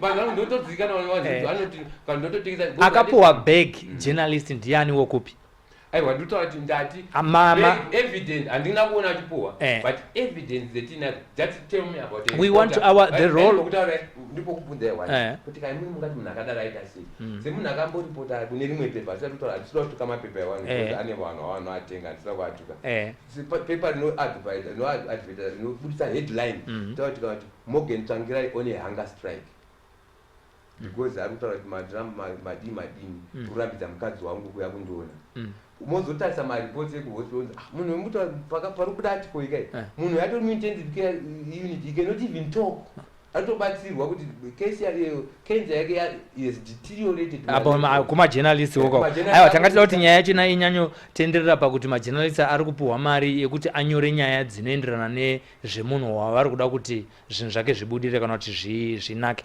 ndiri kuramba chitenderera ipapo nokuti journalist is the watchdog of the society basa redu isusu nderekuti tinzwe kuti zvamuda kutaura imimi ndezvipi tozvitumira kuvanhu sezvazvinenge zviri sezvazvinenge zviri sekuuya kwamaita apa muri kuzvitaurira mega asi tangaida kuziva kuti kana pane vamunoziva imimi because are you for corruption or against corruption? We are against corruption. You are against corruption and do you have evidence yekuti majournalist ari kupuhwa mari uye akapuhwa ndiani? Yes, handina evidence yekuti akapuhwa and I wouldn't want that one to happen, but like, whatever I say you cannot stop anything but nyaya iripo ndekuti ini majournalist chavo titoadaidza kana ku DMTL vanototitaura kuti imimi tikaenda kwekuti topuhwa mari dzeline kupi ndo mashoko atiri kudayo kuti akaenda kupi kwaanopuhwa mari kune kumwe kupi kuma conferences akaita kana kuti hati tikaenda ku ana Chamisa topuhwa mari totopuhwa mari and aparacho inoitika chinohwandika walls have got ears pane zvokuti ndikabuya mukoti utaure kuti I cannot prove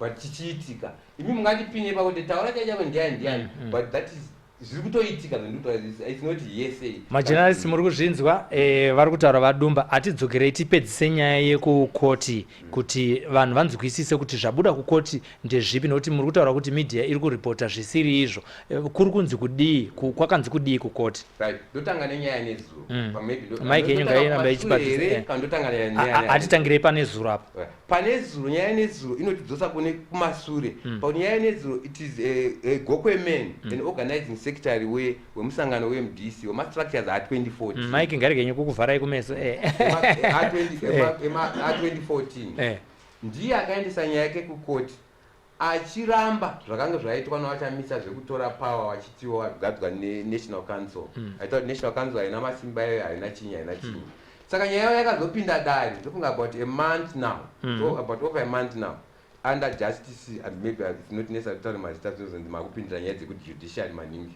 but yakaenda under ndakaendimo mukoti macho nyaya ikataurwa ikatopera mamirira judgment saka kuenda kwavakaita nezuro wachiona zvichemo zvavo zvavangovainazvo zvekuti dare ngarimise congress iri kuitwa because iri kuitiswa nevanhu vasingafaniri kunge vachiitisa maererano nebhuku redu dzvuku MDC constitution ndoyo vakanga vaendesa asi waendesa ikoko judge tichitaurirwa nalawyer akapinda because nyaya haina kuenda open court yanezuru but imwe dzaichienda kuopen court dzekuti iyo ndotaura with authority but yakaenda kumachambers tinoita kurira nezvinotaurwa nalawyer wedu. Lawyer ndiani akanga ariko akazokutaurira iyeyo? Anza ndivozitarakei. Alright, ngatipfuurire imberi. Ndakazotaura achiti no kupinda kwetaita nenyaya yejaji vari kuti aiwa nyaya yenyu hazvichabatsi kuti nindigare nokuti nyaya yenyu yakatopinda kare and judgment yacho itoripo yakatonyorwa. Imi makamboteerawo here judgment yenyu kuti muone kuti judgment yadini but chibvunza lawyer kuti imi makateerawo zvesu vakati ndaisati ndateera ndaifunga kuti ringaise majaji pressure but right now ndanzwa kuti yapo musi wechipiri ndiri kuendako which means judge paya pachake haana chakanyangadza kana udini wanezuro aitotaura kuti aiwa imi mungauye kuno kundipe imwe decision but zvichemo zvenyu zvese zvekutaura zvemakaunza kuna judge pakauya nyaya zvekuti Chamisa akapinda papower zviri legal haasi president and zvaakaita zvese nguva yaizviti president must be declared null and void. Yapo judgment iripo yakatonyorwa ndakaiona because ndakaitawo chinyinya yacho. I'm saying this was according to our lawyer achireporta zvaitaurwa najudge in chambers which means judgment iripo. Saka kuti apemwe judgment kuti it was actually neither here nor there because let's just suppose kuti judge akabvumirana nawo kuti Chamisa is not president of the party. Saka there's no use yekuti achientertaina nyaya yekuti ngaamiswe zvaari kuita because kana zvaari kuita asiri president of the party it's null and void kudhara regerai aite zvinhu zviri chinyi zviri null and void judgment iripo. Saka isusu we are only waiting for the judgment iri kuya rini which we expect kuti this coming week I think kana panga akaigarira kana akadini nepressure yekuti vanhu vazodzamara vaenda futi kuno mumwe judge kuti judgment ibude ndofunga wane chikonzero chichotinge ichibuda chini ukaona yatadza kubudwa pasondonouya inoti handina kana power kana chinyi yekumanikidza majudges kuti aite zvaanoda but ukaona yatadza because judge wati munhu wakangoita sei munhu muzimbabwe anoda kuti zozipambe muzimbabwe sezvazviri but kana nyaya yamira sezvekuti vanhu vakaenda kundobudisa imwe mari kuti abudise judgment chete yaakapedza kare iye ainayo zvake according to the judge ari kutaura kuti iriko.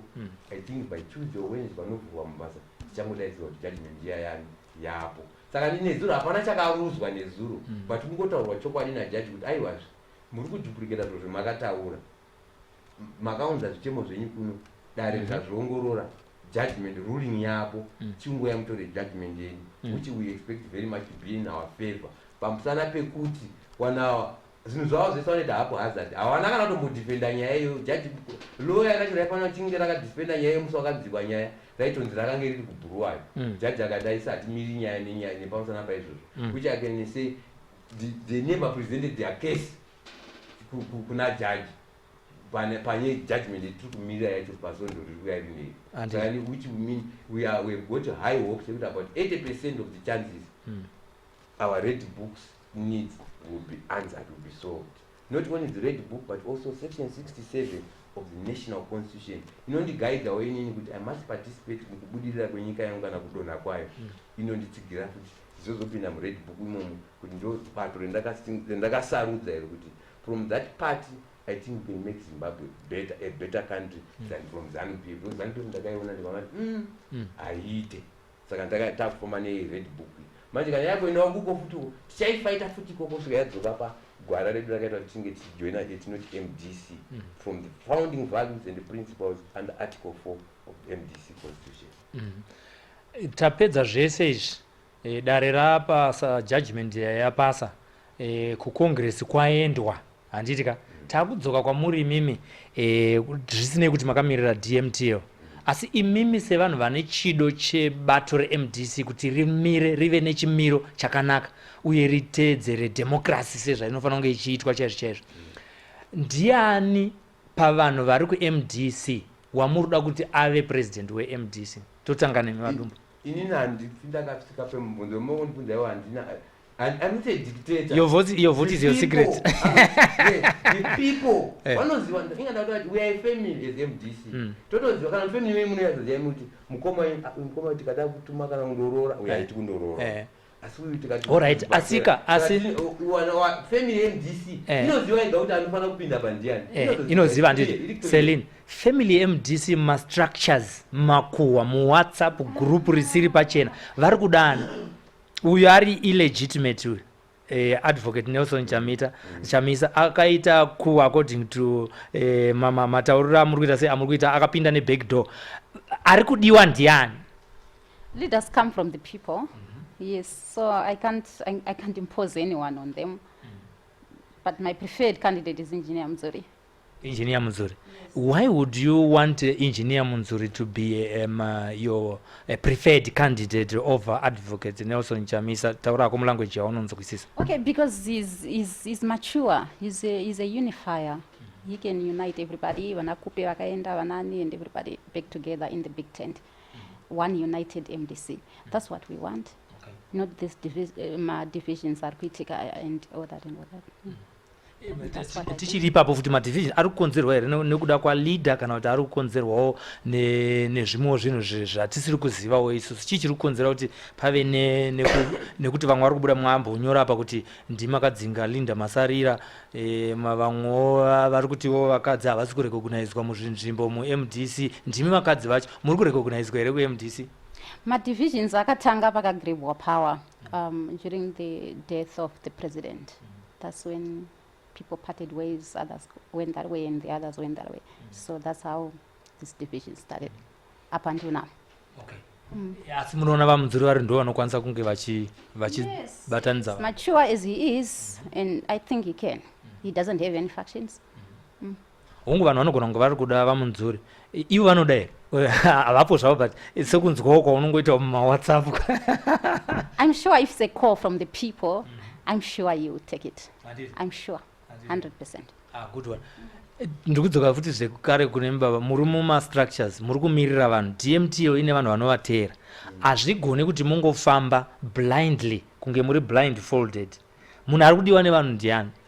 As much as leaders of DMTL, because argument yenyu kudzokera why ndiri kudzoka kwamuri ndokuti Chamisa is a dictator, is divisive, is also dividing people and so it means they should be a preferred candidate. Even if mukasamutaura zvenyu but pane preferred candidate because as long as patone accusation yekuti uyu hatizi kumufarira because haagona kufamba nevanhu zvakanaka, what is the alternative? Because you can't just talk of certain issues without giving a solution as well. Very correct. Because I remember in two capacities. First capacity? One, my personal capacity. The other one is leader in the DMTL. So not as leader, as a leadership in DMTL. As leadership in DMTL, we are not saying people should actually say the running. No. We are as DTML let's put back our party onto the rail. It's like a train abdam rail. So the only party the first action with those rail, with those extraordinary Congress, which is a constitutional thing, a constitutional act to be done. Okay. Then now the people should choose their leader. But now my preference is your question. Yes. Sedungamun ini sedungamun inini ndingangoenderana nechakaichiti chido chaMorgan Tsvangirai.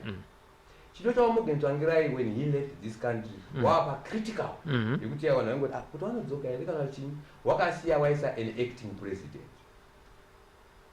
Uchi ndo yange pfungwa yakuti ini ndikafa inini akaendese pati yangu peni ndiani ndingangoti akanzisara pawani wakasiya waisa waMwonzora in general public standing committee yes MDC yakadaidzwa kumba kwawo ku Highlands inini for your information chimwe choti singangoiti singadzikani novateereri ini ndaisenzera muofisi wapresident Tsvangirai murisani ndaitiri ku information actually ndingangoti research and information basa dangerere research chaiyo taibatsirana waMorgan kuti wazive kuti vamo outside nezvirange basa saka handipasi ndotaurwa nezvakaitika but musi waTsvangirai chaicho wakuenda handisina kupata tumwe twakawanda twakaitwa mashure musi wawakuenda chaicho wakuenda wakadaidza vanhu wavo wakavati chigarai papa Mwonzora waChamisa ndimi magana muchindimhanyira kualliance continue with the work what you were doing.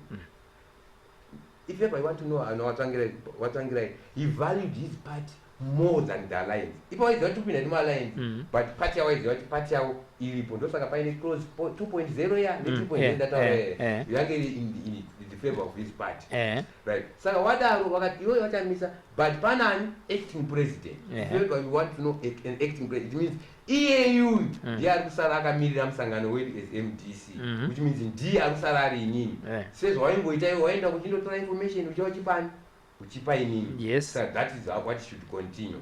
But it did not happen that way. Because the command now go to the ultimate are wise. Wakapo itanga upside then Mwonzora wachoisa baside wachidini. Saka inini na national that saka I would stand ne Mwonzora because ndo akasala iri preference. Ini same nafuta ngani mu office mawatsangirai takangosiwa kuti ndi mu office Mwonzora because ndo akanga wa acting pangweyo. Saka njiti. But I'm not saying the people should follow Morgan Tsvangirai's choice. That could have been his choice. Yeah.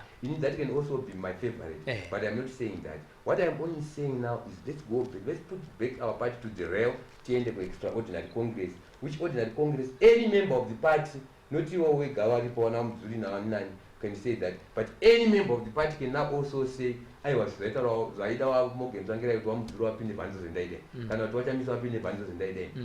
Is open the Munisani Apinda by extraordinary Congress. That will lead us to the Congress, the ordinary Congress of October. Vadumba Mamuru mo page nava the late great fighter of democracy. Va Morgan Tsvangirai. Muri papo imeme. Maikwanisa kunge muchiona vanhu vachishanda pamwachete na Tsvangirai. Anditi.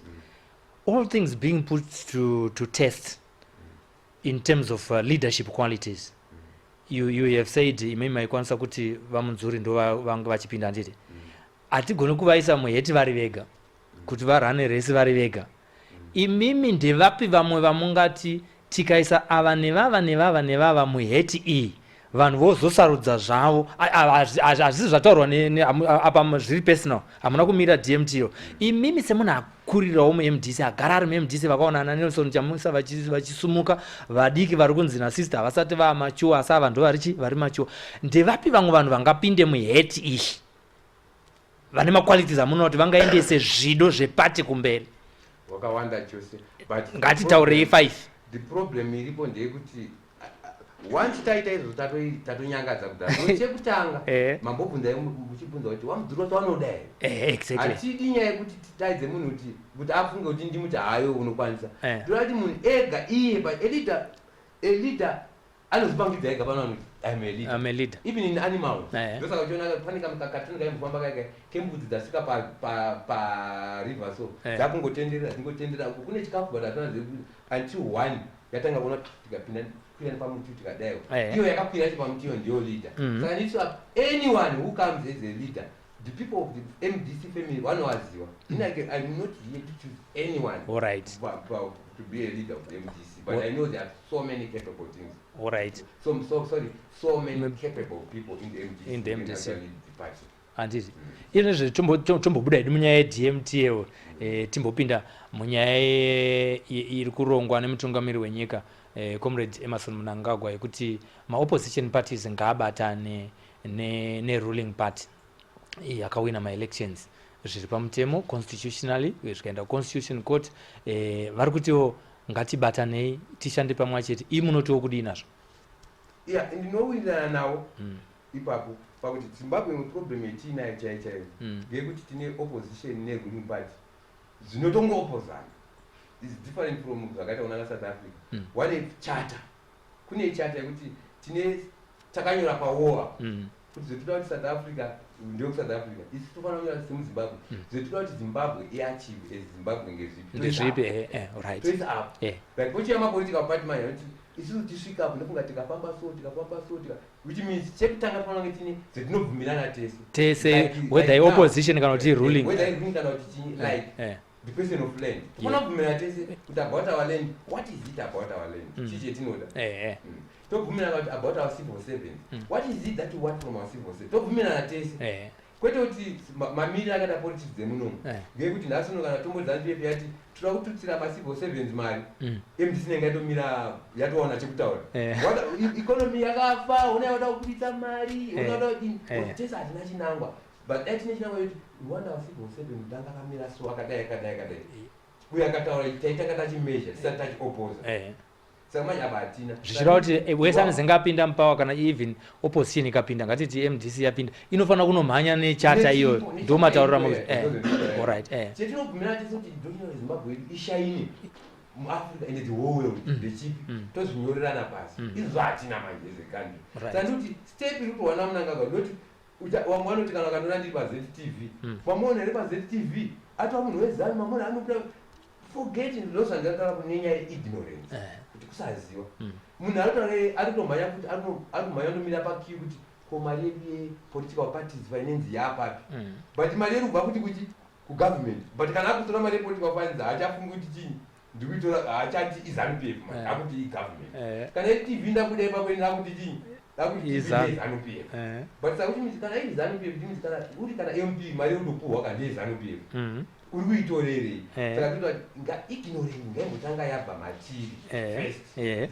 we can actually maybe start building the country alright aiwa tinotenda zvikuru kwazvo toda ngoti tisvike pakupendera kuti tinzwisise kuti ndo zviri kuitika izvi zvezvazvakamira zvakaita izvi takanangana manje tadzokera kuDMTL mashoko enyu ekupedzisira anofanira kuzivikanwa nevanhu veruzhinji uye nekwavangatsvaga information yechokwadi nekuti pane kutaura kwamaita kuti even imwe media iri kuburitsa information isiriyo vanhu vari kuteera DMTL uye nevanhu vanofarira MDC kuti ive party ine chimiro vanowana information yechokwadi kupi information yechokwadi vanoiwana kwatiri because information yetu haisi kubva mumusoro medu information yetu kubva kured book the constitution hatitaura maideas manyowani we are not reinventing the wheel or what.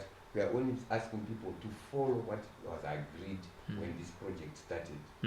Kana tabvumirana kuti wakomana basa redu pana pangere kuuraya vanhu tomufamba tichiuraya vanhu kati ndobasa redu hatifaniri kutanga tichikurapa vanhu kati hatisi basa redu pana pangere kuponesa vanhu hatifaniri kuonekwa takuuraya vanhu pano kunge tingoponesa vanhu saka zvese zvinodiwa neMDC zviri mubhuku rered ratiri kutaura iroro without following that book, that's when you see conflict, that's when you see parties ichi-imploda tomwa kuenda kwamwa kuenda because hapasina ari mugwara zviro zvese zvikaenda mugwara maro hapana munhu anopokesana nazvo even kana mufamily zvese zvikangoitwa negwara razvo hapana munhu anopokesana because ndozvatakabvumirana but mumwe akatanga kubuda mune zvatakabvumirana we see so much disgruntlement which can actually make something implode kutoputika chakubva chashaisa kuti chakambenge chiripo asi chii chinhu chakatangwa mune zvakanaka ngati Celine mustructure yeDMTL ndanani varimo kuhierarchy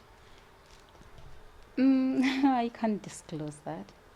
Ati zviri pachena kaizvi isangano rakamirira zvido zvevanhu paDMTL ndiani chairman here kana kuti kuna secretary general apa matauro kuti muri yava ndi deputy information secretary general ndiani wekuDMTL ikoko ari kutungamirira ungano iyoyo ndiani kusaziva kuti vanhu vanenge vachida here kuti titaure mazita avo pasocial media vanhu vanotyaka kune mavhangadzi anorova vanhu tina chairman wedu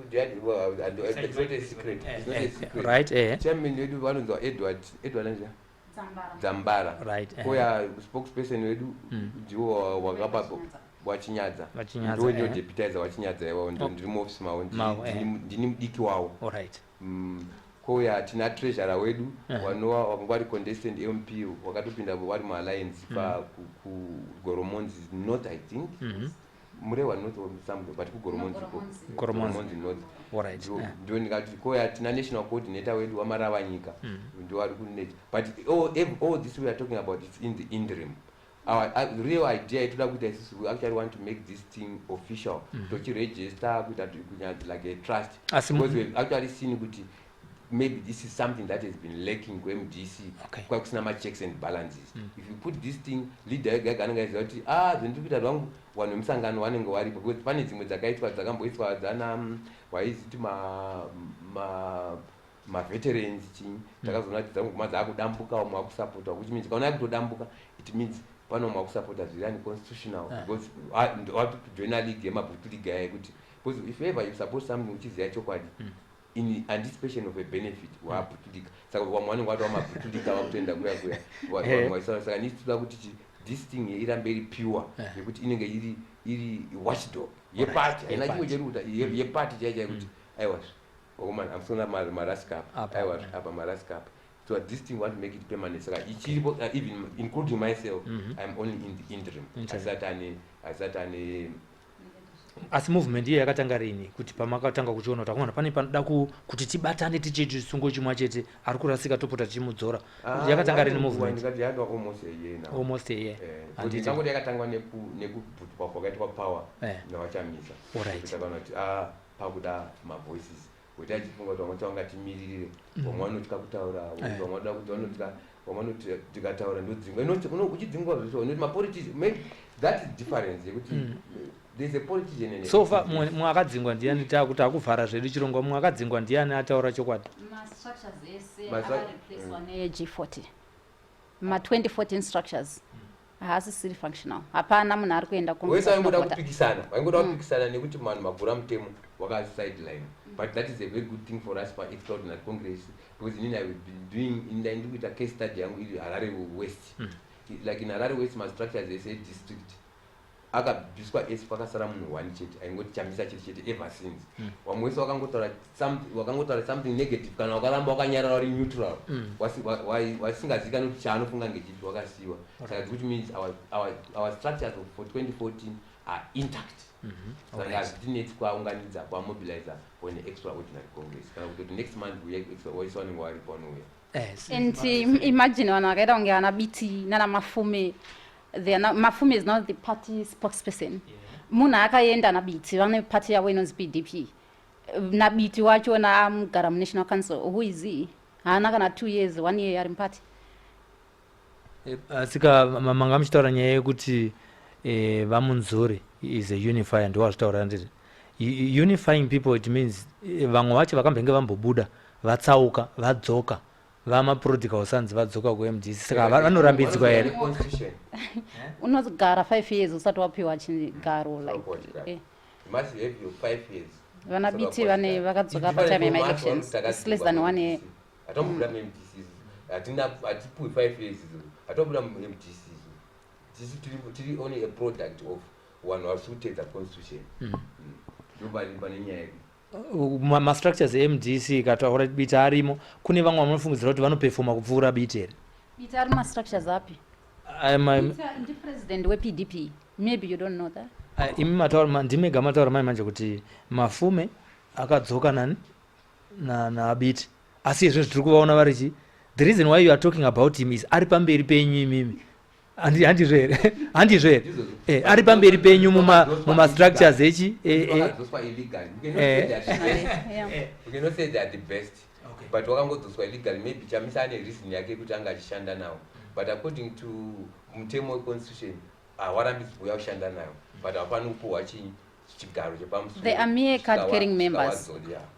They shouldn't be given my positions. Because ukatasa biti wakaenda nemari yakawanda yemusangano maassets everything izvinezvo wadzoka hapana kana condition yekuti urati kana wati wakudzoka chimbotidzosera maassets wakaenda nawo hapana, which actually can bring us a chapter of another day yekuti vanhu ivo vanokwanisa kunge wakashanda wese kubvira kare vakasiya account ine $53 vangatora Genet Morgan wese kubvira kare wakawanda vakatsvaira mari vakaenda nayo payakapera ndobva vadzoka here muaccount makasara ne$53 saka yapera maybe wakaenda naye wakuti vanoziva kuti mupati muna yamari wave kumora futi because that's what we know them for. Gold diggers ma-opportunists honorable Tendai Bit ndio zviri kutaurwa panapa kuti mungadai makambomira for 5 years tichakudaidzai mogozozvitaurira mozvipindurira tatiri kutaura Celine mashoko ako ekupedzisira kuna vanhu vakateerera. Indoda kungoti chete people must fight for what is right. The constitution is very clear. It is the extraordinary congress that is due now and we should follow the constitution. That is all. Baba vadumba mashoko enyu ekupedzisira. Almost the same. Inongoti bati kuti tiwake chinhu chinobudirira chinoenderera mberi hunge tichichiwaka muchokwadi tikangotanga kuisa manyepo pakati pazvo chinhu checho chatofa. Saka isi chokwadi chedu chesinowanikwa mured book chidzire MDC constitution ngatiiteedzere kubva kupage 1 kusvika peinoperera tichiteedza nemazvo tiona musangano wedu uchikura uchiita simba uchidiwa nevanhu uchizoita kuti vana veZimbabwe wese vanga vachifara because we are not a substitute to ZANU-PF rule. we must be an alternative. We must be an alternative, not subject to ZANU-PF rule. Kutaura kwava worship Dumba, Deputy Information Veku DMTL in the interim. We also carry Naseline Eunice Nyakutsikwa, Army Department Machete Information, Regantur Mukano Kutenda, Lorraine Shaz Shepherd Mushapaidze, Tinotenda Shukuru kwazo Victor Chiguida Nekutsigira kwa mneta SlyMedia neku participate kwa Murukuita pa timeline hapa muchinyora zvinyoro zvakasiyana siyana Violet Chitungo tinotenda zvikuru kwazvo nekuona chirongwa chinonzi cho this and that tinotendawo zvekare Ben Mofo Madzura nekutsigira machirongwa handitika Leonard Tanaka Makone. Thank you so much for watching this program.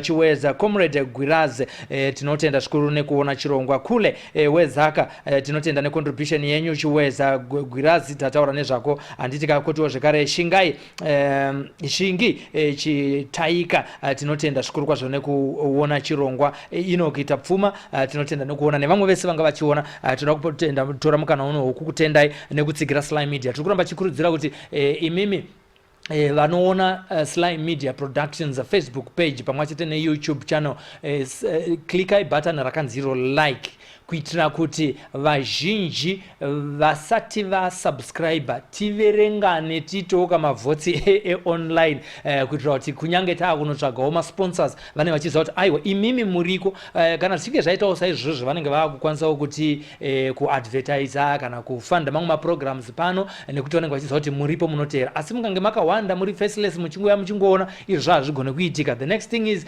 in the next few months munzonzi SlyMedia hakusina nekuti zvinenge zvatinenge tinazvo zvinobva zvapera hazvisina anokwanisa kunge achizvitenga nekuti panenge pasina mari. Saka tiri kutiwo tikashanda pamwe chete tinoona vamwe vachitonyora kuti if you are happy with what we are doing as a media organization please tikandire £5 kana tikandire $5. Nesuwo tiri kuti imimi mukangolaika bedzi hatisi kutoda mari, mukangolaika bedzi mari tinoziva matsvagira atinozoita se atinozoita. Asi chandoda kuti nanche toda kukutendai nekuti kusvika 19 million zvinoreva kuti muriko vanhu vanogona kuita sign up tikasvika target yedu ye 1 million followers pa SlyMedia Productions. Inini anga achityaira chirongwa ndinonzi Silvester tapfuma nei kana zita rebasa ndinonziro mukoma Sly. Chasara ndechekuti ndionekere vanga vakabata mushina vision mixer wedu nasuno kudza naye tapfuma nei uye zvakare cameraman pano pa SlyMedia Productions. Changosara ndechekuti nditi arauru chikokoko out nekutenda vanga vauya muchirongwa chanhasi. Thank you so much for coming to the program. We love you. Continue to support SlyMedia Productions and all the programs that we bring you on this channel. At SlyMedia Productions, we offer live streaming services to companies willing to reach a worldwide audience. We bring you live studio interactive talk shows and interviews. Well, thank you so much for joining us on this live broadcast. It is said to note that every day in our local papers there is a case of rape. Are the current penalties not good enough to stop perpetrators from committing crime? But as we close, I've also seen or read in the newspapers that there are some people who are leaving your party. Why? We live stream news press conferences as it happens. We always last longer because we are revolutionaries, we are guerrillas. And today we have proved that we last longer. These neophytes who were using a marriage certificate of a married woman and a senior old man to try to take power. Our engagement with ZEC, which is very clear, that ZEC has shown that they are not willing to be open to dialogue. They are stubborn and arrogant. They are opaque in their processes. We have the capacity to live stream debates from various locations for a wide range of clients.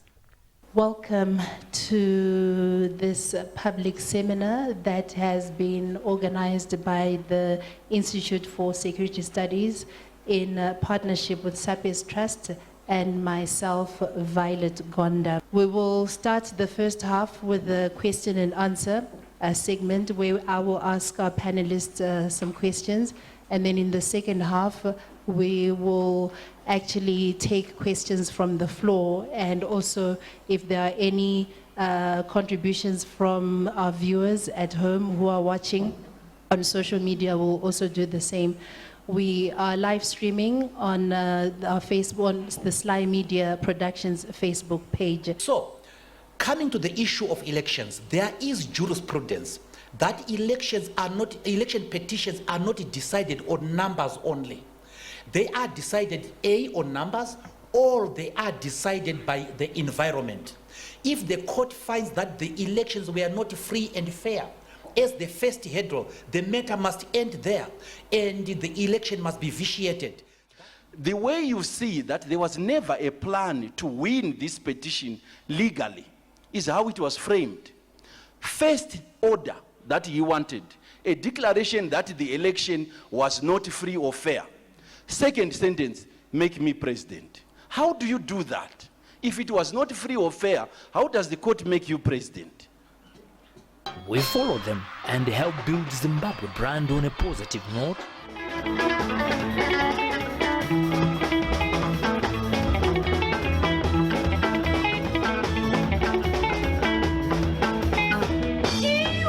When you think of reaching the ever-growing internet audience with your video adverts, think SlyMedia TV Online. If you want to pre-package TV programs, documentaries, weddings and church services, think SlyMedia Productions, building bridges. Your TV on the go, anytime, anywhere, worldwide.